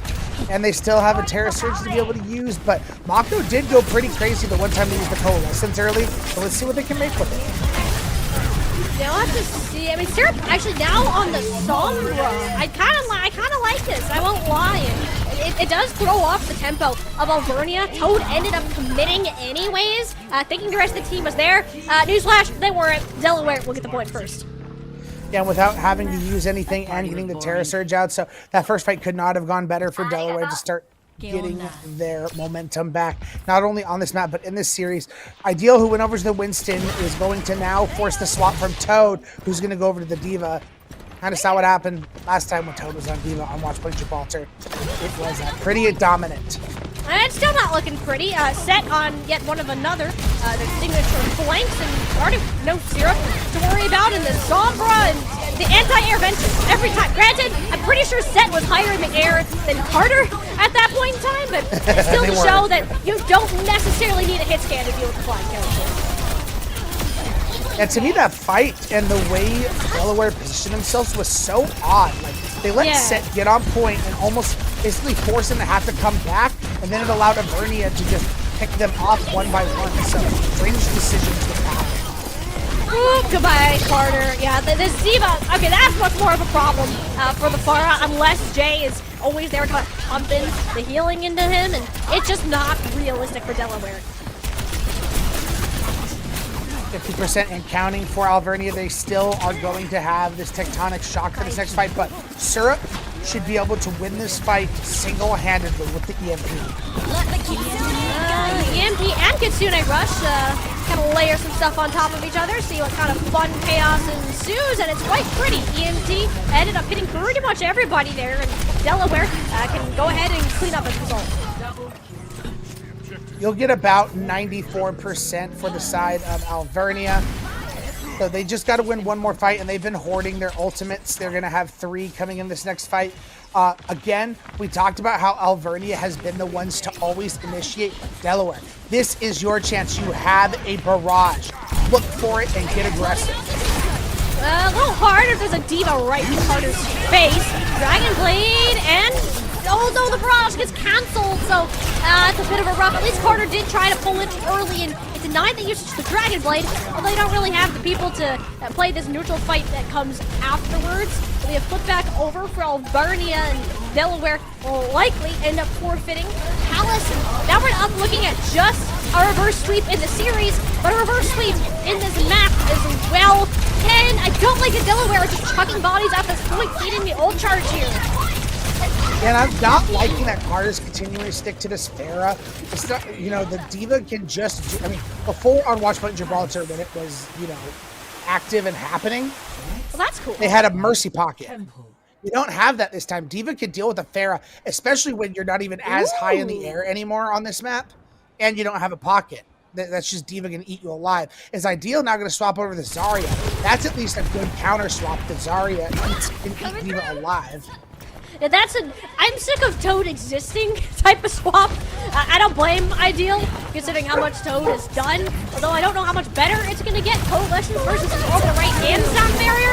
I take the Orbital Ray any day of the week. Zarya not standing too much of a chance without bubbles, although the Coalition does help them to sustain and forces Gusty to pop the Sound Barrier while Toad had already been demexed. So a better ultimate trade for Delaware Varsity at the end of it. But we did see quite a few full sale swaps coming in from Delaware, so they were going to be behind the 8 ball when it came to the Ulticon. We're going to see another one, Mako, going over to the Juno, which, you know, I'm definitely liking that, especially against the Diva. Great opening pick from Syrup. Delaware should be able to walk on this point and take it now. Syrup has had some great opening picks. When Delaware starts fights off right, it's mostly this hit scan player that's been able to do it. The issue is you don't have a way to quickly flip over this point. Venture can stall it forever. Lucio can stall it forever. Optimal even manages to get a pick, and guess what? The Diva is already back in the fight, so you now have to commit ultimate that perhaps you weren't too keen on using before. We are getting a first-hand look, though, of it is not fun to play Diva into a Zarya. Ideal has made sure of that. Shreds Toad's mech, and Syrup goes ahead and clicks some buttons right there, takes some people down, and Alvernia, I mean, they held that for a very long time, considering how long they were down. Yeah, they put themselves in one fight territory, Tiny, and they forced the Kitsune Rush and the Overclock out of Delaware. You're going to have a Graviton Surge to combine with the Rocket Barrage, but the other issue is Toad has the threat of eating that Graviton Surge, so you have to be very careful if you're Ideal. And Alvernia is coming back with quite a few ultimates of their own, and you have to be perfect the rest of the way. You can't lose another fight on the You gotta initiate somewhere, and that is the perfect play. Set was out of range of the defense matrix, so the Graviton Surge was thrown just to confirm an elimination. Best case scenario now for Delaware, although optimal living with the Dragon Blade was not preferred at 2, sliced in half. Someone has to get another touch, because it's looking like Alvernia might just win the national championship here, and now Delaware cleared away, and it'll be the Wolves on top, taking away the Division 3 National Overwatch title. And able to win both tournaments, as we talked about, with only losing 2 single maps. Alvernia come in and absolutely dominate today.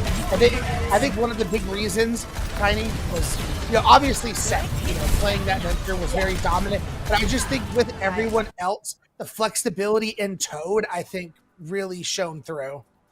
There's a lot of hero swaps going on all across this series today, which was quite shocking. But I think the tank is a really good point to bring up, because we're kind of at the point in Overwatch 2 that a tank player has to know how to play everything. There isn't really this, you know half the hero pool and move on. You have to know everything, and it's a very difficult role to fill successfully. And I think Toad and really managed to fly away on a lot of these heroes that we got to see. The Diva in particular was extra impressive throughout the day. Could not agree with you more. Alvernia, coming in to the national championship in D3 and getting the victory in a dominating 4-0 fashion. I don't know if we could pull up the maps and the scores for them, but it did start out on Lijiang Tower, where we did see a very close 2-1 win for Alvernia, but it felt like ever since that map, they just hit another gear and they pretty much dominated the next 3 maps. Yeah, don't let the 4-3 kind of confuse you there. That was Alvernia ended up with 5 minutes to attack the second time around compared to the 1 minute that we got to see from the other point. So I think Alvernia just had so much momentum. Their power in not only catching Delaware off on rotations, but also playing without a hit scan into a Pharah for the majority of this. And the ability to just completely ignore the Pharah's existence and then go after the other targets, that's something that's very difficult to do. So another shout out is deserved there. Delaware, too, a very strong team. Again, only dropping 2 maps throughout the division finals and the conference finals. So both these teams earned their spot in their own right. But it was today that Alvernia looks like the much stronger team and are well deserving of this title. Yeah, so congratulations to Alvernia for winning Division 3. And huge shout outs to Delaware on a very successful season. Second place in nationals is nothing to be ashamed of. With that, folks, we still have 1 game on the docket for you guys. However, it is not for another 30 minutes. We will be going into Division 2 to have Illinois Wesleyan taking on the UCSC Slugs of California after this 30-minute break. So go take this chance, get some food, get some drinks, get replenished, and be ready for another great national championship game of Overwatch. We'll be right back.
What do you make of this up here? Just showed up in the yard a couple days ago. Dog been digging in there? I don't think so, dude. That goes way down in there. Seriously, did you just lose your meat stick? Yeah.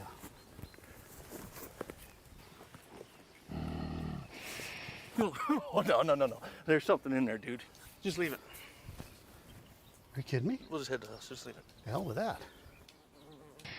Oh, yeah, there's something in there. Ah! Want one? Thank you. It was worth it.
Oh man, this is incredible. Wow. Huh? Yeah, that's pretty cool. It is pretty cool. Hey man, grab me a meat stick. I think I can reach it if I just a little more. Just let me go a little. I can't. Just a little more. I almost got it. Careful! Oh God! No, come on, just reach. Reach. Just grab my hand. I can't hold. Grab my hand. Give me the meat stick. This other hand's closer. The one with the stick is. Oh.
supposed to say? It doesn't matter. He's dead. He ain't listening to you anyway. I'm hungry. No. Put it away. I can't watch it. Oh, crap. Just reach in. You gotta pull it. Just grab it. Just take it out of his hand. What do you mean you can't? He won't let go. What do you mean he won't let go? He's dead. Help me. Get in there. Now just hold on. Make him let go of it.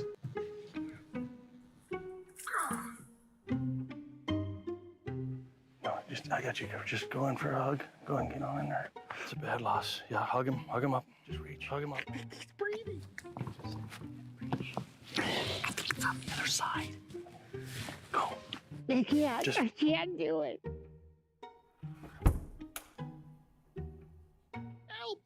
Help me, Lord. Help me get over this loss. I can't breathe. Hey, I can't breathe. I'm so upset. I can't breathe. Stop. You knock on wood so they go to heaven. It's like a lucky. Hey, get the stick. Yeah. Hey, did you get the meat stick?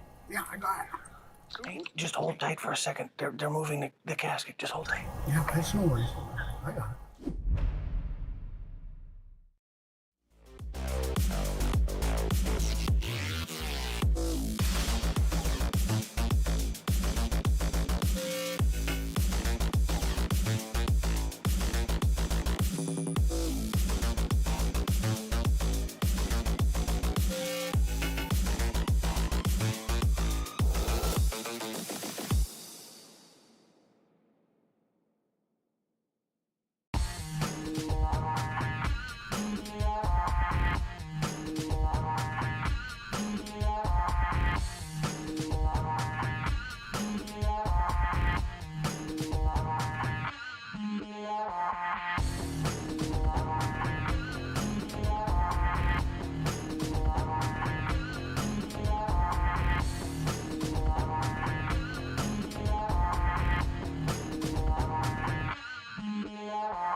Division 2 National Overwatch title on the line tonight. And my goodness, we've had one team dominating all year long, Ray, yet we have another, their rival, coming up in rather an unexpected way. The Illinois Wesleyan Titans take on UCSC, their A roster for the Division 2 title, just about to start. Yes, Illinois Wesleyan has been dominant all season long. They won the spring semester. They've come into nationals. They 3-1'd everyone all the way to their path to the grand final. While UCSC, they've had a little bit of a shakier road. You know, didn't do as well in the lower bracket in the spring tournament. I believe they ended up forfeiting and stuff like that. But when it came to nationals, they made it to quarterfinals, lost to Michigan, and found themselves in a lower bracket. But through this run, they have beaten some big Titans. Redbird Shikigami and SNHU, who went against Illinois Wesleyan in the spring semester in the grand finals. But not only did they beat them, they 4-0'd them. Yeah, which is crazy, too. So, and UCSC, they're the 6th seed, too, coming into the season. Illinois Wesleyan, of course, the number 1 after winning both semester titles there. So pretty big deal for UCSC to be in this spot. And you can look at these rosters and might be like, hey, do I know those names from somewhere? Chances are you probably do, especially if you're looking at UCSC's slug side.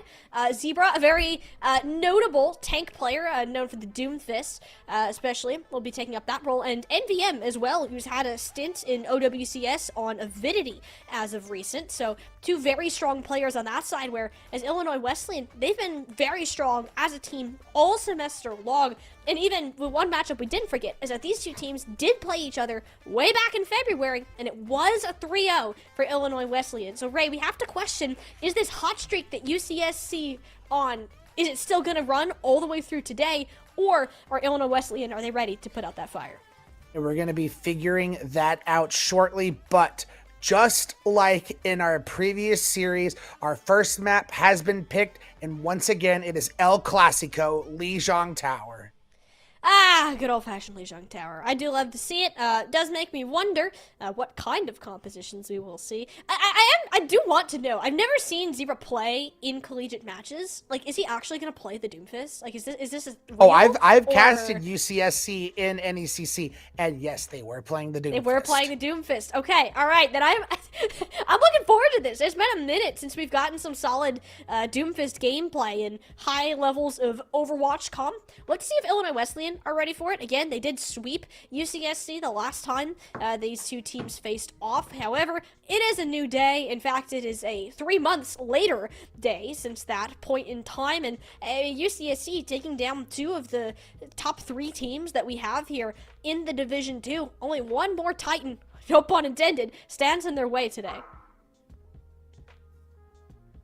And now, folks, we get you guys straight into Lijiang Tower. And if my mind does cross me, I believe this is a map of gardens for our first map. Just based on my visuals, I think it was just going to be...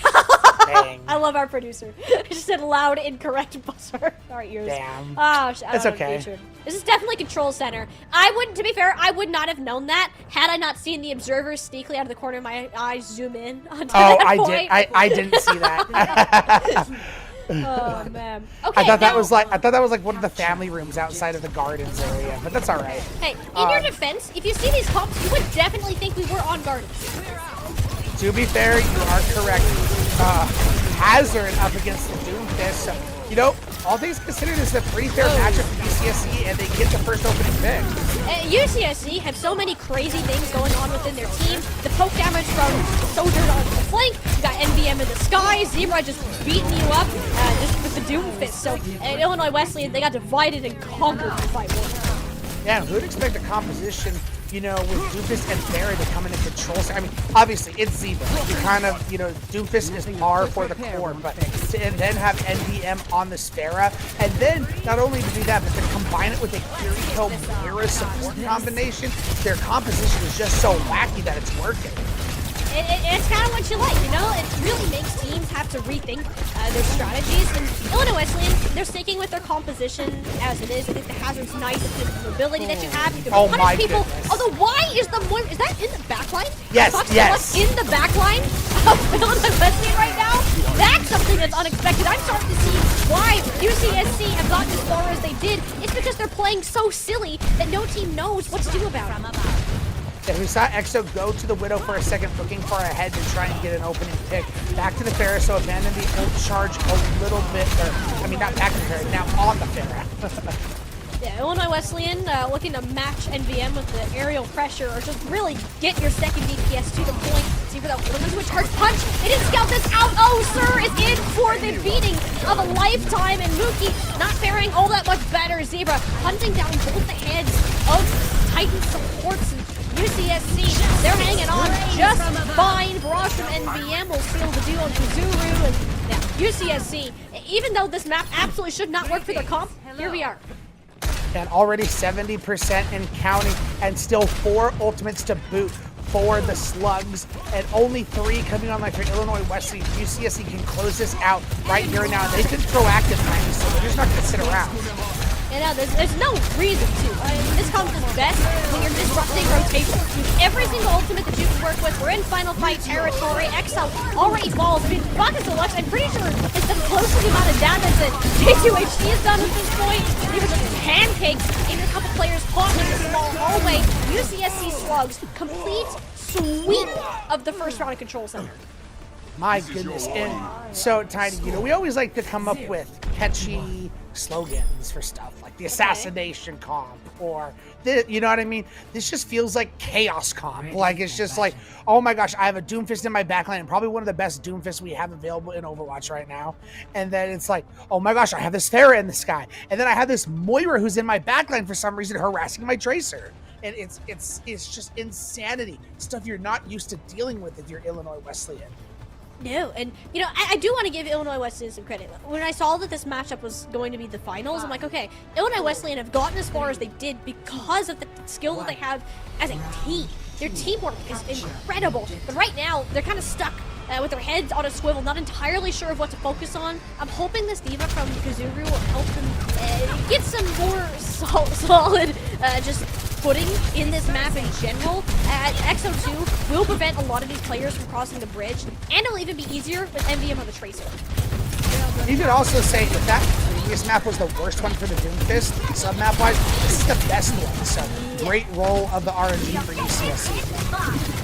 You do like I mean, Zebra's just gatekeeping this bridge, serves so incredibly low. The personal punching bag of Zebra, well, I guess this time it was NVM that sucked them in the nose. UCSC doing that first capture point. Illinois Wesleyan, I mean, they're trying to kind of keep this fight going. And you'll see here that NVM continuing to harass these 2 less mobile characters of the team. Knowing that UCSC, they don't really have a full reason to engage on this point. Eventually, we will get a whip shot onto NVM. And for the first time, well, second elimination, and the first time the Illinois Wesleyan have a player advantage. Never mind, that's gone. Zebra made sure of it. You take the Pharah out as the melee character. Yeah, Zuru not in a healthy place, has to get back to the rest of their team. Will do so, and Zuru will even help take out Zebra for the first time here. UCSC, all things considered, they can just stall this point out forever.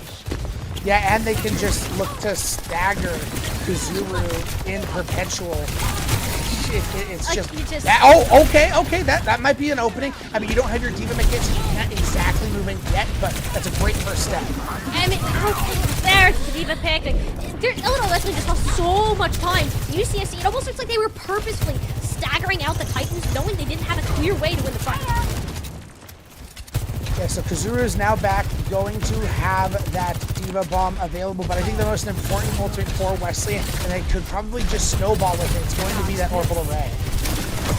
Mookie is the best shot right now for Illinois Wesleyan to get towards this point, and even if the Kitsune Rush is down, they still favor the space beam in that regard, assuming everyone can stay on the map. Seems to be the case, though. Zebra gets up close and personal, and EXO just a barrage point blank was quickly shut down. NVM running amok right now, sticks the pulse bomb, then says the melee to go ahead and finish off Wavy.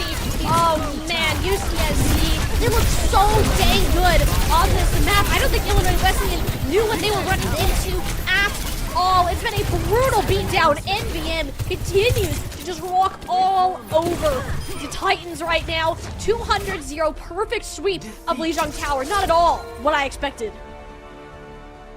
If you could see my jaw, Tiny, it was very far dropped. Camera, you're not gonna be able to swap in time. Sorry, but that was insanity. I knew the Doomfist was coming. I knew it. Like, you're even asking before. You're like, I know Zebra plays Doomfist, but do they really play it in this level of collegiate? Yeah, I'm like, yeah. Yes, they do. Yes, they do. And so I knew it, and I'm sure Wesleyan knew it too. Everyone knows the Slugs likes to play this Doomfist because they have Zebra. Yet, they weren't able to stop it. Yeah. I'm starting to see where this run came through. I mentioned that earlier when I saw that these brackets, I saw a 4-0 on SNHU, I saw the win on the Shikigami ISU. I'm like, do we have forfeits where people play it down and play it? Like, what's going on? I don't feel like a 60 should be winning these games, but it's very real, and we're seeing that now. After this first map, I think the one benefit here for the Titans is you now know what's going to happen for the rest of the series, and you got a little bit of time to think about it. I mean, also, can we talk about Flax's Deluxe just flanking the pretty much 90% of this map? Yeah. I'm like, literally, that's the thing. Like, the one thing that's so crazy is, okay, when you're playing this competition, okay, I kind of expect this Fairy to be in the sky. I kind of expect Zebra to be on this Doomfist, but I'm not expecting a Moira to be in my back line harassing my Tracer. Like, it's like that annoying fly that you're trying to swat, and you're just like, go away. Oh dear. It doesn't make any sense, honestly, like how that should have worked. And I think for Illinois Wesleyan, your best shot is go to the most rigid composition match that you possibly can. We're going to follow the same suit as our previous series, and Watchpoint Gibraltar will be choice 2 for our grand finals here. And Ray, I don't necessarily know if this is something that will stop UCSC from just doing what they've been doing. So I think you can still get away with the Doomfist. Is it the most optimal Doomfist map? Probably not, but It's Zebra, he can make it work. Yeah, no, Zebra could definitely make it work, but it's not like I'm trying to think of a really good like Doomfist map, you know. Lijiang Tower. Well, yes. I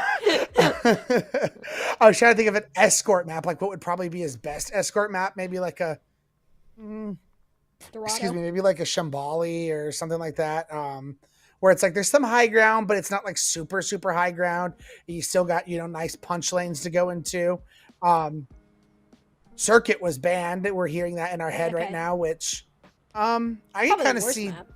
Yeah, I'm like, I mean, so many open sight lines to just free fire to Doomfist. So, but Watchpoint also has that available. So I think really Zebra is going to have to be very careful about how you play the Doomfist. But if you play it right, you can get a lot done because, you know, let's say you path up, you know, let's just talk about first point, for example, where your goal is to take away that high ground. If you can just safely get yourself to those stairs to go back and go to the high ground, then you have that leap to get on top of the box and get them off of that high ground, and you can apply pressure.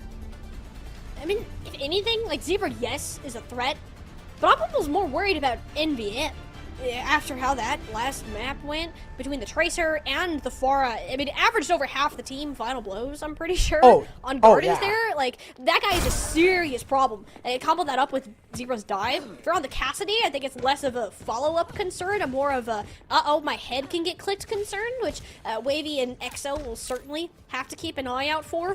I almost feel bad for Illinois Wesleyan. Like, they just want to play normal Overwatch. UCSC are having none of it.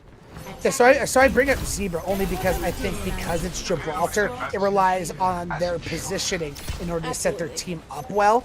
But NVM with the Cassie, to me, what that says is we know we're expecting like a Winston or a Diva, and I need this hindering grenade to protect my supports. I'm just watching Fox Deluxe sneak up those stairs on the flank and ready to fight EXO. I mean, that's just a crazy matchup that you have to take. But NVM already on the high ground here, and the payload is being forced, I assume, is J2HC, judging by the ult charge. And just by that positioning alone, Illinois Wesleyan will have to forfeit this high ground and meet the payload, where the Slugs have gotten it so far, and not really giving Wavy the sightlines either to make this Widow work the way that you would expect it to. Ooh, because we're really low there, and to go back to the support. There we go. Nade lands from Psyche and J2HC is in there. Clean up the rest alongside Zebra. Yeah, UCSC, this looks like their map too. Yeah, they're playing very well. Oh, Zebra with a punch onto the Tracer. Exo back to the spawner we go. First point cap for UCSC. And am I sensing a theme from our last series, Tiny? I don't know, man. Like, don't say it. like Don't very say similar. it. Dude, if we get another 5-minute plus time bank. Oh no, Mookie! Why? Zebra should not be allowed to do this. He just 1v4'd and got 2. Huh? Not me. Like, this is insane. The fact that Zebra is able to play this defense and just get away with murder, essentially. Like, I'm just like, you are walking in here in front of the camera and like, hello, I'm gonna kill this person, and then you're found innocent. I don't know, this just feels illegal. Like, why is this allowed to happen in a game? And this is a time where you wish your bans are in place, but that's certainly worked to UCSC's favor here. Eventually, Zebra will get what I think is the first elimination favoring the Titans, although that is short-lived. Neither team really has a tank, but I don't think they have any solid way to actually contest this payload between NBM. Look My at goodness! What in the world? This guy on this map pops the coalescence just to keep him up, and he already took them all out. 5:45. That's a higher timing than last series, right? This is bananas. And look at this, Tiny. They still have their meteor. They still have their nano, and they still have the blade. They can use nano blade this time. I mean, Nexus dead.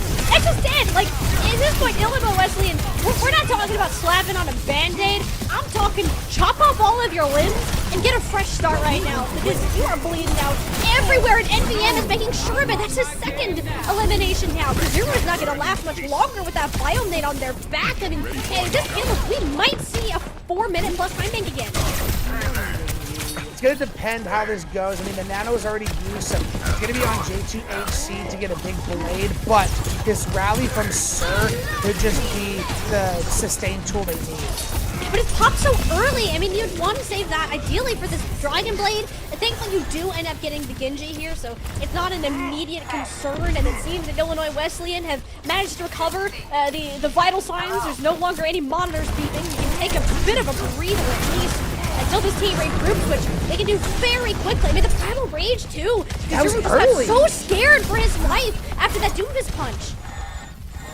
I'm like, I thought you could have gotten out of there. I'm really surprised that was forced so early. So now you're looking at a nano and an overclock going against the blade and the high noon. Let's see how this goes. Oh, the sleep dart! Oh, Mookie, you animal! Beautiful sleep, following it up with a headshot. No Dragon Blade to be seen. Wonderful play from the Illinois Wesleyan Titans, and this is exactly what they need to kind of get their heads back at the right place. Yeah, huge play. That's going to flip the momentum totally back into Wesleyan's favor. The problem is, you know, this next fight, super reliant on Exo needing to make a lot with this pulse bomb. It's going to be harder now that we have a Torb on attack and to do this and the Moira. I just can't. This is too much fun. You know, we're having too much fun right now, UCSC. That's not okay. Wavy says that's enough out of NBM. I do believe that sleep dart onto Zebra's help. Mookie has really stepped up in general for Illinois Wesleyan on this defense. I mean, these cooldowns are key to shutting down these divers. We see again, Fox Deluxe just harassing Exo on this Tracer, not trying to give them any kind of easy angle into finding this pulse bomb and putting pressure onto anybody on the slugs. The fact that Fox Deluxe just isn't dying, well, that was a sidestep and a half out of Psyche there. Exo almost had that pulse bomb too. I mean, UCSC just have so many ultimates to work on, especially the supports, and again, Fox Deluxe is in the backline, killed the Tracer out of all people, and everyone from Illinois West, and they got to try to retreat into the spawn, but Sir, just a couple inches too far away from the vulnerability field. Another touch is guaranteed. Zero close to a Primal Rage with a nano. Has the potential to reach it. Like, this could be some serious stall time. Mookie again proving to be clutch for this team. Between the antis, the nanos, the sleeps, you name it, this Honor player is on point, and it's enough to at least halt some of this chaos that UCSC have been looking to cause, at least from the Doom, not from the Moira. Fox's Deluxe still alive and kicking, and quite well, I might add, for a Moira of all the heroes we can see. And they're still finding kills, are UCSC, and they're able to force the Primal. Yeah, I think Kazuru wanted to get that up, but why does the Primal Rage die much faster than the actual Winston? The Bastion came out into play. You thought that would be the one, but no, it was just Day 2 HC from back in the spawns. It will be a 2-minute time bank finish. Much less scary than a 4+1, but still a massive benchmark that UCSC was able to set. Yeah, and you know, despite, you know, a couple of good fights from Illinois West Sea, to me, they still haven't gotten a wrangle on what they want to do. I have loved the way Mookie has stepped up on this Ana, but these DPS of EXO and Sir, EXO is just getting harassed by Fox Deluxe. Yeah. And then they don't know what to play. Like, we've seen the Bastion. If you're pulling out Bastion... died! Wow. I mean, if you pull out the Bastion, Tiny, you're desperate if you're pulling out the Bastion. I think we saw EXO on like 3 different heroes there at some point. And that's just rough. And EXO is a really, really good Tracer player. He's a massive reason for why the Titans have been so successful all season. To see them get shut down like this is rather strange. I think UCSC, I have identified what a threat this player has the potential to be. So it's important to have the capabilities to close them out like that. Granted, you are playing into a Cassidy, Torb, Moira. All of those just kind of exist and hate Tracer's guts to begin with. So EXO's job already was a lot harder. We'll have to see how that will change on the attack, because now a lot of that pressure is more towards forcing that payload and prioritizing the high ground positioning. So the other thing I'll say also with this Doomfist composition is it is also not as good defensively. No. So you have to play totally different. You can't just, you know, look to play aggressive and find these picks. You still have to, you know, have your aggression and find your picks, but you have to be a lot smarter and a lot more judicious about who you target. Ooh, almost saw the first death for Fox. It's Deluxe, but no, that Moira is immortal. I believe it was Zebra, yeah, just dropped down to the high ground. I mean, look at that Bionate, too. Forced the Zebra back entirely, and that's a good amount of time burned there, just waiting for the Winston to get back into a position where he can be effective. Zebra! Right, almost overstepped the bounds, but Psyche again, there to make sure that the tank will stay alive, and payload, I believe, now just descending into that lower tunnel, and the supports remain completely zoned off thanks to the pressure of these hit scans on the high ground. It will be a bit of a trade, not having a tank here, much less favorable to the Titans. Yeah, but you do lose your Ana, so if you are the Slugs, you won't be able to play as aggressive as you would like. And they force the overload out of J2HC. EXO was forced to recall because of that, but that's a big cooldown out. The supports Oh, the rest. body block. Oh no, Zebra was just put in the timeout corner and said, no, buddy, it is time for you to go home. They're rather creative way to get rid of the Doomfist, one that we probably won't see again. Well, they won't be probably seeing much of USC at all on this point. Titans have been rather conservative about pushing this payload because they can't. Look where Fox Deluxe and J2HC have been positioned this whole time. Even though the eliminations are happening, they still can't take care of these people on the low ground. So they win the fight, but in reality, they lost the entire war. Yeah, and Zebra is going to stay alive, get out of there, and be able to position himself on the high ground to look for some new dives. Zebra is just such a magician on this Doomfist, man. It's just like, not a skill to help him. And Mookie's trying so hard to live right now. And between these two support players, they've used both support ultimates just to stay alive. And it seems like that's enough. Fox's Deluxe has finally hit the deck. That's their very first death in this game. And a lot of ultimates are going to be popped. UCSC, I do think, can come back into this fight just because of how quick their heroes can move. Although Zebra can't be the one to live on this payload for as long as he is. And he has bought a little bit of space for the team to re-engage, but at what cost? Wavy sitting in the back, and with the supercharged overclock here, oh, that one really hurts. Fox's Deluxe has to fade away, and his payload left dormant with only less than 4 meters left to go here. Mookie again making their name known in the kill feed. Massive plays from the Ana player, and it seems that the Titans should be able to push themselves over the edge here after they deal with this pesky Torb. You say that, but Fox's Deluxe is still on this point healing everyone. No.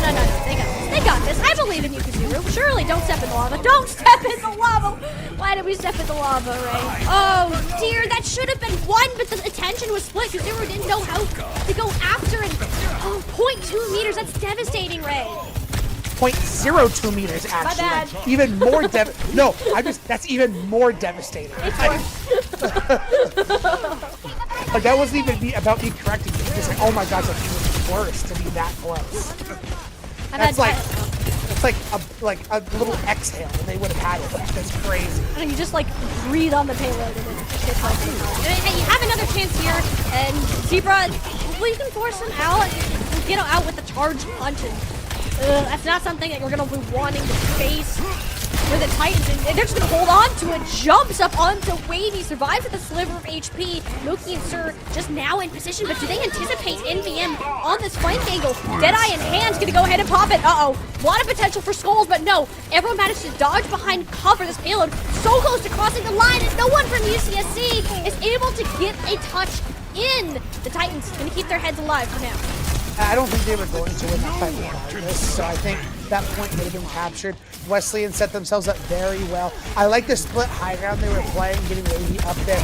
And then Zebra was able to get up there, but they were also able to force him away, and then they were able to capitalize on those great positions. And they're just going to continue to snowball and find some picks, which they need that. They need some breathing room. Yeah. They need to get some of this time that they lost on first point back. Yeah, but that's a lot of headshots from Nano Cassidy. You can only take about 3 of those before you fall over, even if you're a big chunky Winton. Overclock now from Wavy, wanting to turn the tides with a Bionic from Psyche. Means that the Titans have to back off, and oh my god, NVM just doesn't miss. Tiny, you have a moment to say Electric Cowboy, which is like my favorite name for an ultimate combo. I haven't seen and Electric Cowboy in forever, okay? Exactly, and you had the so moment. Oh, I miss it. That is It'll come back. legitimately It'll be my back. favorite name for an ult combo. Electric Cowboy. That's just awesome. It really is. Let's see what the Titans are cooking here. I'm thinking a Nano, Zero to move. Yep, there we go. Read that like a book, although the nap wasn't quite as anticipated. Psyche has been hitting you sleep darts when they've mattered the most, and the Nano Boost really just gets you out of that choke, which is a victory in its own, considering the Doomfist you're against. I mean, that was a sleep dart Biomate on the Zebra, put him through the ringer there. That's a much better pick. Like, he will be back fast, so cleaning up here is key, because you're going to use the Primal Rage just to get towards the high ground and try to clear out these supports, and I think because most of it, but look how spread out UCSC is. The Titans can't figure out exactly which target to jump on, where they are, because they're always worried about someone in the backline, just like Mookie. Zebra's already back, and he's gonna just stomp on this poor Ana player. 30 seconds left to go, and the Titans, everything looks so good until Zebra returned. They're going to get the peel from their Winston and force Zebra back, but now they have the ultimates on their side. Tiny 3 to work with, so Sir has to hope this rally is going to go very strong, which it should. It should help them deal with the Torb ult and the Mura ult. It's the Cassidy ult. They have to make sure they get out of range of those skulls. They did great last time. You got to see it again. I mean, NVM just can't be touching his current position, and it's so difficult for Illinois Wesleyan to close out these fights just because slippery the composition of UCSC is. Sir into the back, completely shuts down the coalescence, but not before EXO hits the deck. A punch into the lava, goodbye to the rally, and UCSC completely team wipe the Titans off the face of Gibraltar. Now up 2-0. Listen. I'm listening. I'm not going to get a big head here, but do you not remember what I said before this game, Tiny? I said, where are my zebra stocks? Where are my zebra stocks? Yeah. And you were like, no zebra stocks. And I'm like, okay. One map? I was like, one map? And you were like, no, not one map. And we got 2 maps already. 2 maps of zebra stocks. Okay, I have so much faith in the Titans, though. I've been watching this team all season. They 3-0'd UCSC already this semester. So, okay, what happened? I don't know whatever's going on with UCSC. They're on a crazy hot streak run, and probably a historical one at that, to come in as the 6th seed and playing as good as they are currently against a team that 3-0'd them earlier on in this season is just ridiculous. I still believe in the Titans, but Ray, I'm not gonna lie, that map was brutal. It feels London-esque, like London Spitfire-esque, like Against the Rain in the final season where they take him down and knock him out of the tournament. Or like when Nightmare beat Crazy Raccoons for the first time.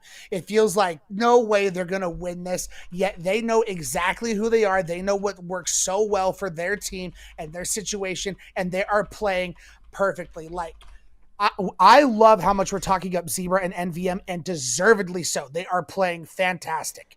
but Psyche has been on point with these yeah. on-seat darts on his previous map, and Fox's Deluxe is just a continuous thorn in the side of Illinois Wesleyan. They are not happy with this Moira.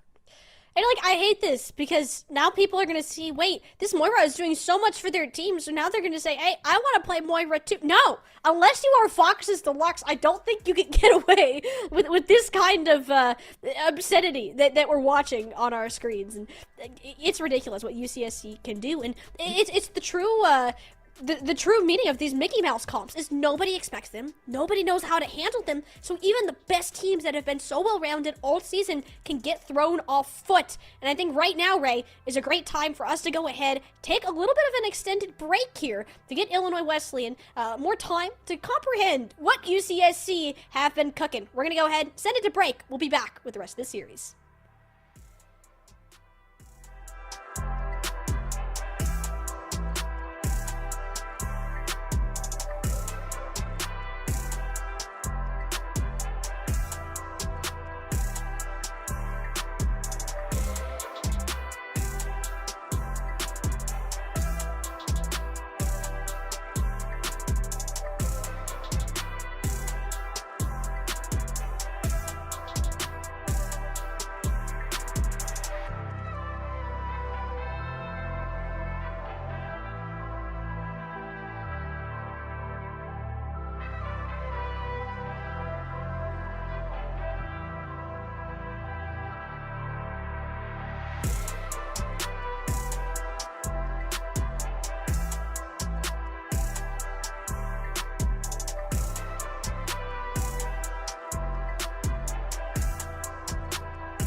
Our scoreline is currently at 2-0 for our Division 2 Grand Finals, but you may be wondering, it's a 1 seed versus 6 seed. Surely the number 1 seed is the one leading.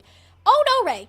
We have been in for a series of a lifetime. UCSC have fired it up here in the Nationals bracket, currently 2-0 over the previous divisional champions. So Can they keep this going for another 2 maps? The Doomfist, the flanking Mora, NVM popping off however he likes to do so. Like, if they are just completely dismantling one of the best teams that you're going to find in Collegiate. So we took a little bit of extended break, but my big question for Illinois Wesleyan, for the Titans, where is their head right now? Like, are they boomed? Because I don't know, man. I might be upset that we keep losing to this Doomfist, this crazy Mickey Mouse comp, as you called it. But if they could just get it together a little bit, just relax, be like, look, we know we're the better team. We have 3-0'd them before. We just got to focus and get this going. But we do know map number 3, and you were scratching your head a little bit at this one, because we're going to Esperanza, and you think this is probably the best Doomfist push map. I do. Here's how I'm looking at this. Map picks are either I'm picking this because I think it will make the other team suffer, I'm picking this because it's a comfort map, or I'm picking this because I have a very specific strategy that will work. It is one of the other two. This is a great Doomfist map, honestly. I think this suits the playstyle. Let me ask you this. The whole time. Let me ask you this. Given that Runasappi was banned, where would you have taken it? Because I think the other 3 maps are fine to run Doomfist. I think Runasappi's the only one that... I mean, you know what I mean? Like, I think Coliseo would have been... I think I would have preferred Coliseo. Especially if you're going to keep running, like, a Sojourn here. Or some sort of hit scan. Like, I think having that accessible would be nice. But... Or because it forces you into smaller, like these longer sight lines, you know? I think that's the kind of thing we need to see. Esperanza doesn't really have that as much. Compared to something like a Coliseo. So, I don't know. I think this can work for Illinois Wesleyan. They do prefer to play the dive more often than not, so this does make a degree of sense. But is it going to be enough? Had they had the proper pep talk between maps 2 and 3 here to get their heads back in this game? That is going to be the question of the day, because just like last series, we talked about how pivotal when you're down 2-0 to win this third map in a 1-4. We both agreed if the Slugs win this map, this series is likely over. Like, it may not be a 4-0, but it's going to be almost impossible to come back from down 3-0, especially when 3 of the last 4 maps will be picked by UCSC. Yeah, I don't... This is a must-win map for Illinois Wesleyan. Again, it's never, like, completely impossible to get a reverse sweep in a best-of-7, but it's pretty darn close to it, especially in a finals match, with how confident UCSC have looked in every aspect of their composition. There's very little that has kind of given me that indication that they can be stopped. Is this an interesting fact, though? Is, you know, we talk about UCSC being that 6th seed, kind of coming into this, going down in the quarterfinals, mind you, to Michigan, a team that we don't often talk about a whole lot, but the regular season records for these teams are actually the same. Both are 5-2 throughout that regular season. However, it was Illinois Wesleyan who made a much deeper run, in fact, winning the semester championship for Division II, and we're hoping to do the same here, coming from the upper bracket into these national finals. Yet UCSC have just been running it back, taking down top team after top team, and it's really only Illinois Wesleyan, the Titans, that have remained on their chopping block, the one team they haven't beaten. Again, as we're going to show you replays throughout the series, as we are still waiting on the ready from Illinois Wesleyan, so they might be getting that pep talk you were talking about, Tiny, trying to figure out what exactly to do about the Doomfist. You know, one option, possibly, you talk about that they do like the dive, but Orisa goes pretty good into Doomfist. I'm just saying. Orisa, I mean, I think the more I've seen Illinois Wesleyan, I think they prefer to be more of a divey team. I do want to shout out Mookie again on this Ana. It's been a major bright spot for the Titans throughout all of this. And I do think that's one part where the Titans can benefit from Esperanza. It's probably the best map to pull out an Ana safely, if we want to keep this Ana Brig type comp going. Or I can just eat my words and we can go back to this Juno Lucio. That'd be pretty chill too. Yeah, the Ramatra is definitely going to have that sustain like the Orisa would, but can also, you know, the only thing so the Ramatra has a Ravenous Vortex, which does affect the Doomfist, but it's to me, it's not at the same level as like what the javelin spin plus the javelin spear can do. Because the javelin spear can absolutely just disrupt everything Zebra's doing, especially when they click power block on Marissa. I just throw that spear immediately. Yeah, like it's pretty good. I will say there is a Doomfist perk now that absorbs projectiles within the like the first second of power block being activated, so it gets a lot harder, and especially with somebody like Zebra in the driver's seat of the Doomfist, I'm a little concerned about how that could turn out, but for now, we'll see how much better the launcher fares. Again, you're gonna get punched around, but you're not necessarily gonna get bowled over for getting punched around. I'm more worried about Fox's Deluxe and NVM just tearing up the backline and EXO. Like, just disregard Kazuru entirely, and they're taking over the vulnerable players. So one thing I want to talk about, Tiny, is NVM specifically, how much they've gotten better with the experience they've gotten from OWCS with Avidity. It seems like they've taken everything they learned and they are taking those skills here to UCSCA, and it's been a huge buff. Yeah, and I remember watching this guy for like a couple of years ago too. I'm like, hey, this guy's pretty solid, but like, you know, nothing too crazy. And something like this is really popping off and is performing well in the top 8 for OWCS NA. Very excited to see where that goes. That season actually starts this weekend. It'd be nice to start off on a championship. I kept talking because I thought there was going to be a fight on this point. There wasn't. Right?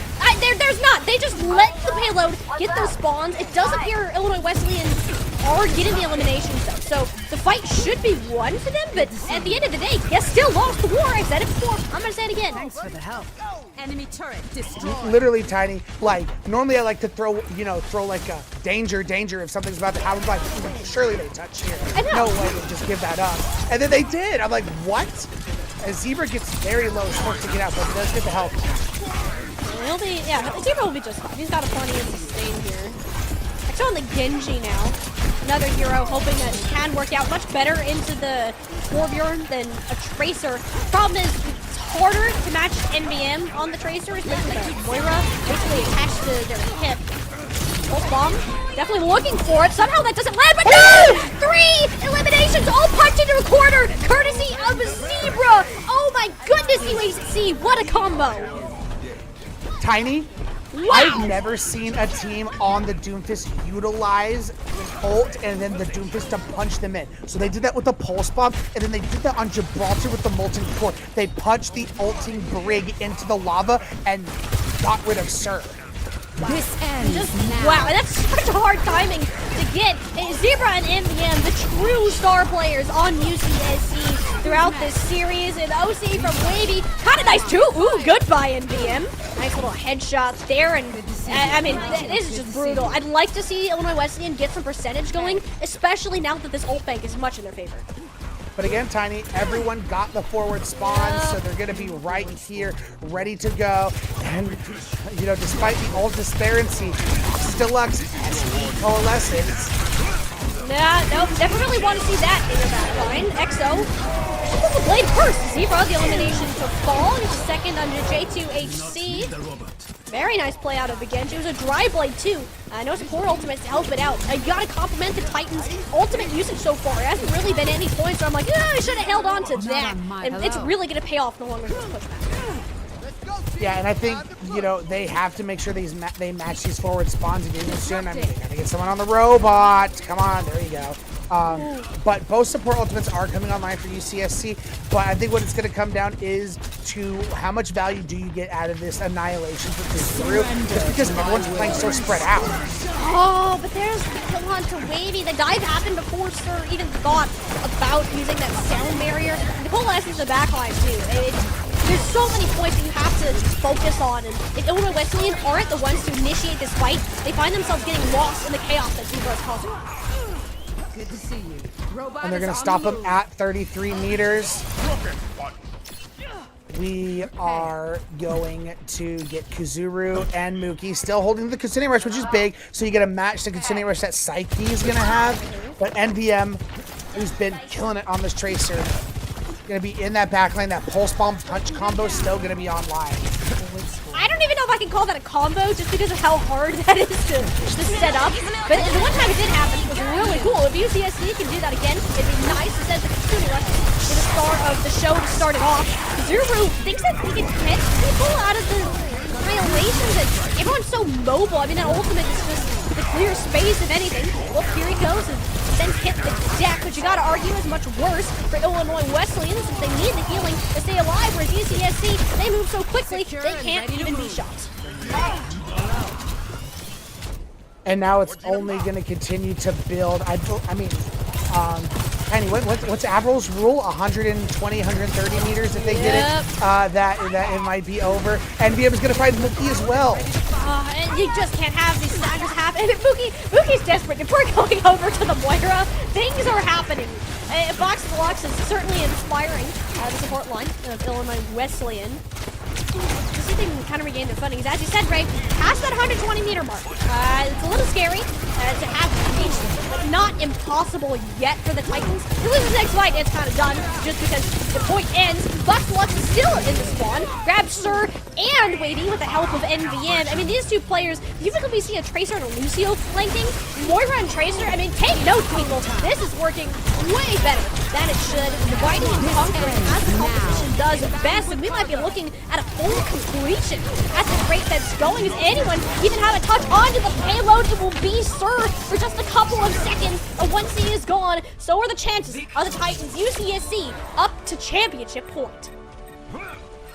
It just feels like Illinois Wesleyan has zero answers for this Doomfist. And, you know, it's basically Doomfist, Moira are the two pieces that's always there. Then the other three flex around. And they just have, just dumbfounded by it, Tiny. And I don't know, man. Like I said, at this point, do you just go, you know, Orisa? I mentioned it. Like, you have two cooldowns that can disrupt the positioning of a Doomfist. Like, I don't know. It's tough. Like, at this point for Illinois Wesleyan, will a counter comp even be the answer? Because you gotta think, this is what UCSC have played the entire time to get here. There's not, and they've ran into an Orisa. They've ran into things that counter them before, and clearly that hasn't done enough to stop them. So I think that's what Illinois Wesleyan have started to figure out, is we can either try to counter them and play something that is not as well practiced, or we can keep doing what we are more used to and hope that that's enough that we can focus each other and focus on our targets. And the fights that they did win, Ray, were the fights that the Titans were able to start themselves. They did go first, and it worked out really well for them. However, it wasn't as frequent as you would like to. It was UCSC for the majority of this, and oh man, this pulse bomb play, I mean, that was just disgusting. UCSC, I do not know what Kool-Aid they've been drinking, Tiny, but whatever it is, I need some for my comp games, and I think other schools need to be on it because they are on a historic 6 seed run right now, and they might 4-0 Illinois Wesleyan. Like, I don't like... Regardless of who you thought was going to win, I don't think anyone expected them to come in and possibly 4-0. Absolutely not. I mean, I kind of saw the previous results between these teams. I'm like, oh, this might be a 4-0, but I didn't think it would be a UCSC 4-0. We won't talk sweeps yet. We still have at least one more map, and potentially more to be played. Unfortunately, it is the least important selection of the series, as Flashpoint only has 2 game modes. But we will be getting another map. We did find out. I can't remember what season, but it is sometime soon. We will get another Flashpoint map, so the map pick will get a little bit more fun after that. Next season. That's what it is. Thank you. Are you just in disbelief right now? You're just like, how has this happened? Like, how yeah, I mean, I was the Zebra Stonks guy, but I didn't expect this. Like, I was just hoping that the Doomfist comp could win a map or 2. Like, but 3 in a row, this is insanity. And the other issue is what we have. Flashpoint left, great Doomfist possibility, and we have hybrid. Yep. So it's like, I mean, there's not. I mean, maybe Numbani would be a pretty, you know, not great Doomfist map. I don't know, but they did it on Gibraltar. Like, if you did it on Gibraltar, you could do it on Numbani. And the core issue here is you can't scrim against this. You can't prepare yourself for the UCSC composition at all. Like, Illinois Wesleyan, win in good old-fashioned vanilla Overwatch with our practice comps and our set ideas of how the game should be played. The Slugs, they want to be different. They want to stand out and have strong talent on rather niche heroes, and they're taking full advantage of it. And I'd really love to see when teams go on runs with these niche comps, and I think, honestly, this is like one of the last chances for the Slugs to be able to do this too, because with hero bans becoming as popular as they are, Ray, it's kind of inevitable that eventually we may see this come into play. So these one-trick type compositions can't work forever, but they do today. And we're going to have Suravasa as our potential final map. And the thing is, like, this is actually one of the maps where even early on, like UCSC, even before they were on this historical run, Suravasa was one of their better Doomfist maps. This is a pretty favorable map. Yeah, I mean, this New Jug City, I don't think there's too much of a difference between them. Yeah. Like, I don't know. I think this one's a little bit more like open, maybe, compared to some of the close quarters points, which that can be really hard to push through choke. So I can understand that. Suravasa, I also think is slightly less, or I wouldn't say less, but it feels less accessible in terms of flank routes, and that's kind of the issue on West Lane have been facing, is the sheer amount of angles that they have been pressured from, quite literally surrounded and then just kind of punched into the middle. This will be the last leg, though, last chance for the team who's managed to win out almost the entirety of the semester so far, and UCSC looking to be the team to put an end to that streak.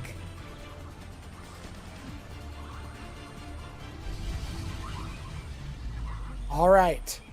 I see the Orisa, baby. All right. I see it. I see it. And I like EXO going over the Torb too, because just like it was a thorn in Illinois Wesleyan side, it is also going to be a thorn in NVM side. So I like those swaps. And even Wavy on the Cassidy too. They're literally trying to shut down NVM and Zebra. All right, counter comp. Let's see it. Again, surely this is nothing that UCSC hasn't faced before, but I mean, even Zebra there kind of just dodges out of the way at the javelin and just faces it coming. I don't know if they'll be able to do that every time. To get a classic look at the NVM Fox's Deluxe flank angle that Wavy shuts down the Moira. That's a wonderful start. Managed to trade it out for a second support here, but UCSC, they got to the point first and will maintain that control to start. Yeah, Kazuru needs that healing a lot more than Zebra does, so yeah, it should seem that the Slugs will hold on for a little while. I still plan to get My you home goodness, safe. yeah, UCSC, they are just not letting go of the gas pedal. They are just continuing to go, go, go. I mean, that's what this composition is all about, but they are just relentless and they are dominating. Again, even the counter comp doesn't seem to be finding any answers. It's been one fight. We can give it another shot. Yeah, for sure. I'm not saying abandon it yet. I'm just saying so far, so not good. Yeah, no, that's been great. We did get the pick on the Moira, but I mean, again, it just kind of get rid of one bird and there's another flock of them just fly at you. When you look at the flank angle, you got to worry about the main points, and it's about one fight to determine the map. Should you see or rounds, should UCSC go ahead and win it. They're certainly taking their sweet time to go ahead and test. Eventually, Kazuru will move on for it with an L2 speed ring. NVM harassing EXO on this Torb. Survives? No, won't survive. Zebra comes in with a surprising slam to finish off the Torb board. J2HC on another off angle to help take care of the rest of the supports. Nice couple of shots from the UCSC Sojourn player. I'll be a flip back over and mark it. Going UCSC. Yeah, point flip, point capture.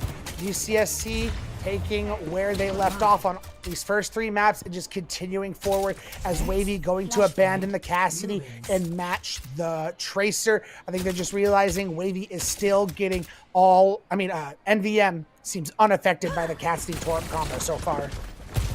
Yeah, for the most part, this seems pretty standard. Again, UCSC, they've been counter comps before. If you're going to play a crazy thing like this, you have to expect counters, and it seems like that they are well practiced to do it so far. Ooh, nice little snipe though. Go ahead and skewer sight.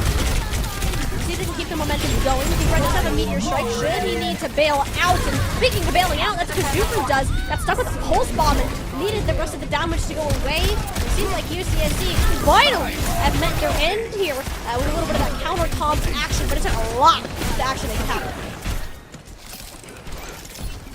Nice momentum for Illinois Wesleyan. Now they can breathe a little bit. Hopefully this helps them get out of their heads. And it only cost them their Terror Surge, so they still have a lot of tools at their disposal with UCSC using both their support ultimates as well. So Illinois Wesleyan puts themselves very far ahead in the ult exchange. Pretty good. Oh boy. That one's hard. Not having Surge here. Mookie has to live. That's a little hard. The rest of the team is crumbling around you, and you don't really want to ult in front of the Doomfist. The risk of that getting cancelled. The pulse bomb will make him go bye-bye. But back towards the point where UCFC managed to put. Yes, NVM did go over to the Fair in the meantime because they had no really hit scan capabilities. So it's going to force EXO to go over to the Cassidy now, realizing how much of a problem NVM swapping the Fair is. You got to be able to have something to deal with them, and now they have a Cassidy. Yeah, so they kind of swapped it up. Wavy, it was Wavy on the Cassidy earlier. EXO will take it over out of the Tracer. Also, match. A little bit of the Coalescence Engage action, not the kind that Fox Deluxe likes, but oh no, this is a Fox Deluxe Coalescence. Fade into the back line and see if you can finish off the eliminations. Forces NVM out of position into EXO's crosshairs. Illinois Wesleyan looking to get a flip going, and yep, EXO will make sure of it. Great job on the Cassidy so far. There we go. Taste of your own medicine if you are UCSC. Illinois Wesleyan, Mookie. You know, you didn't get any kills, but you got people low to allow the rest of your team to finish them off, and that's all you needed. And there you go. You punish Fox Deluxe finally. EXO's hitting the shots. Perhaps this is the answer that Illinois Wesleyan have needed. Sune Rush is there, completely denies NVM from pushing. UCSC stuck in a bit of a stagger fest here. Illinois Wesleyan will go ahead and claim that objective, and we're going to move on to the third one, which we'll have to wait and see where it is. As this is some much needed positive vibes for Illinois Wesleyan finally winning a point. Hopefully they can build on that and look, as it looks like it's going to be Gardens, so that's favorable for UCSCA, but we see J2HC is a little bit separated. I don't know if the Titans have realized that and could capitalize. I don't necessarily think so, unless JTSC decides to go on one hex and off angle, which isn't out of the picture, considering what they've decided to do this series with set off angles. CSC, though, with the point control, it's important that finally the pulse from Wavy was the direction to go with it. I don't think Kazuma took any damage from that barrage, basically. I didn't say that health bar fade at all. Wavy's, however, exploded into a billion pieces through that direct rocket. And NVM again, regardless of the hero that they are playing, manages to hit every shot on all these squishy characters in a fight that should have gone the Titans' way. It's a USC win. I mean, the Kitsune Rush was everything for UCSCA. Illinois didn't really invest much into that fight, so that Kitsune Rush going to always be enough to win you the fight. So Illinois Wesleyan, because of how fast these points tick up, if they don't win this next fight, they're losing the points. So I feel like some ult investment is going to be warranted. Probably both this High Noon and the Terror Surge. Surrender to my will. Cool, let's start it off. Rather defensive when EXO is extremely just confused, like, I got a Doomfist shooting me, there's a Moira coalescing at my back, help me team! The rest of the team couldn't do anything, they were too focused on J2SC and NVM. That will be a second point win and a sweep here from UCSC, one objective away from a national title. And this is the thing, when you know you're so close for UCSCA, being able to contain yourself and stay focused and make sure to finish the job is going to be of the utmost importance now that they can taste that national championship and the salty 6 seed lower bracket run. A generational run here for UCSC, and last run, I believe, for Zebra. I believe he graduates at the end of the semester, and if this is the way he's going to go out, I mean, that would be an insane way to end it. Each support has lost a life. Look for this overclock and land, but J2HC struggling to find bodies after a couple seconds of ultimate fire. Illinois Wesleyan rather conservative with their ultimate usage, and that's something they may regret, considering NVM's barrage. Zebra is in the corner to help finish up these final blows, and by the time the pulse pump comes in, it's too little too late for the Titans to follow up. Point capture for UCSCA. All they have to do is get this to 100% and they are walking home the champions. However, the Titans, they are not giving up yet. They still got 3 key ultimates coming up online in this next fight. There's the Kitsune Rush. That is the initiation that I like to see. Zebra, that's gonna hurt. Had the Meteor Strike, but I don't think he expected to need to use it there. So, alright, I'm just gonna go ahead and forfeit that, and that's not something you want. Surgeon's not in a position to be poked out, but to be fair, NVM and J2HC have Illinois Wesleyan in a rather unfun kind of standing for once. Mookie's HP bar certainly struggling. No stealing online for Illinois Wesleyan, and this is going to be a pretty short-lived capture that is based on how this is going. Wonderful positioning with J2HC at NVM. Hello. Within my reach. Get to look ahead, though. It's more, I mean, why does the Alexis, this isn't flank, this isn't flank. This isn't flank with the Coalescence. Why is this allowed to happen? Nobody knows it's coming. Oh, and NVM's flying over the rooftop. That you'll definitely hear. That's the damage orb out. Coalescence starting to hose down these players.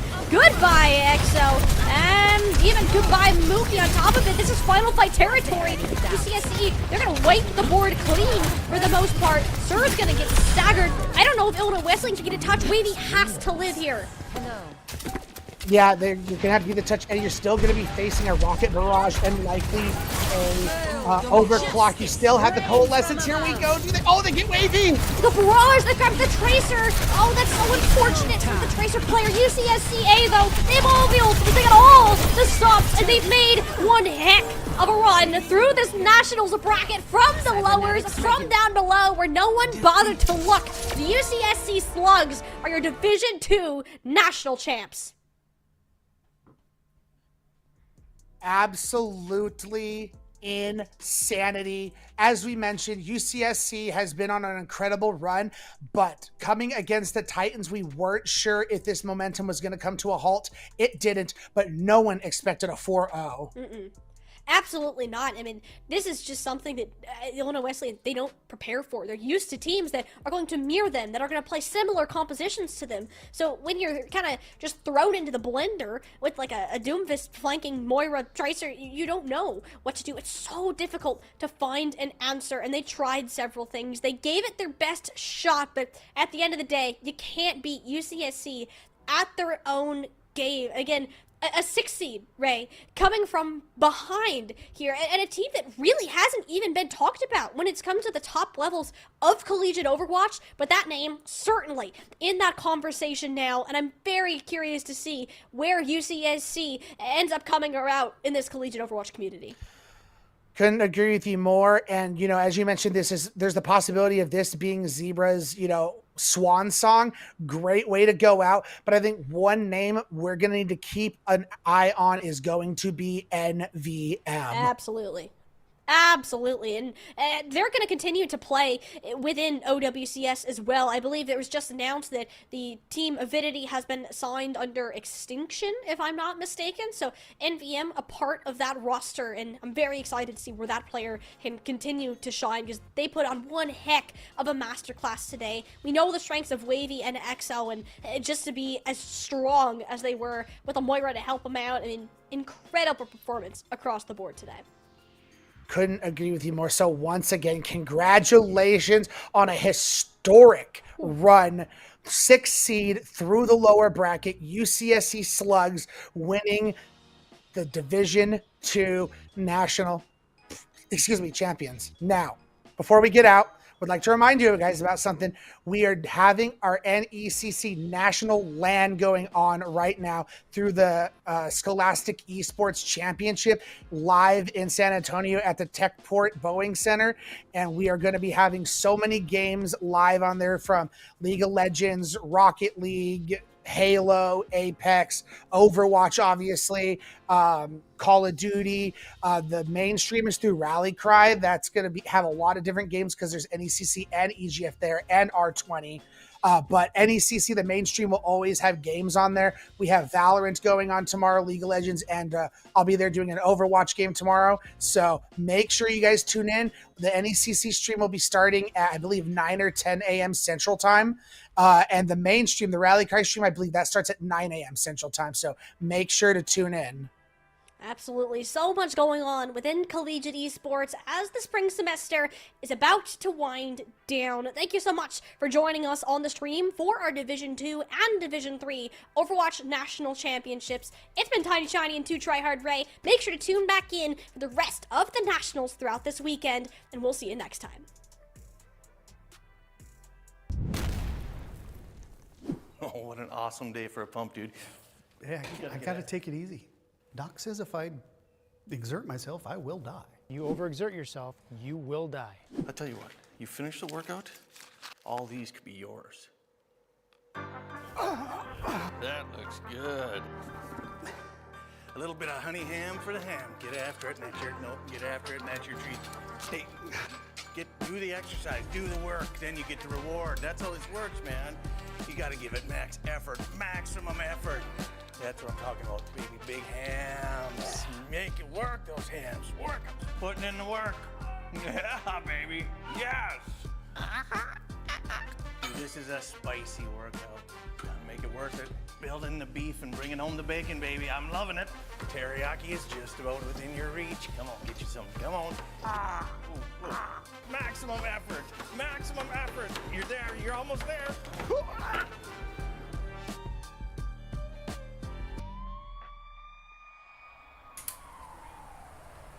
That's probably worth it.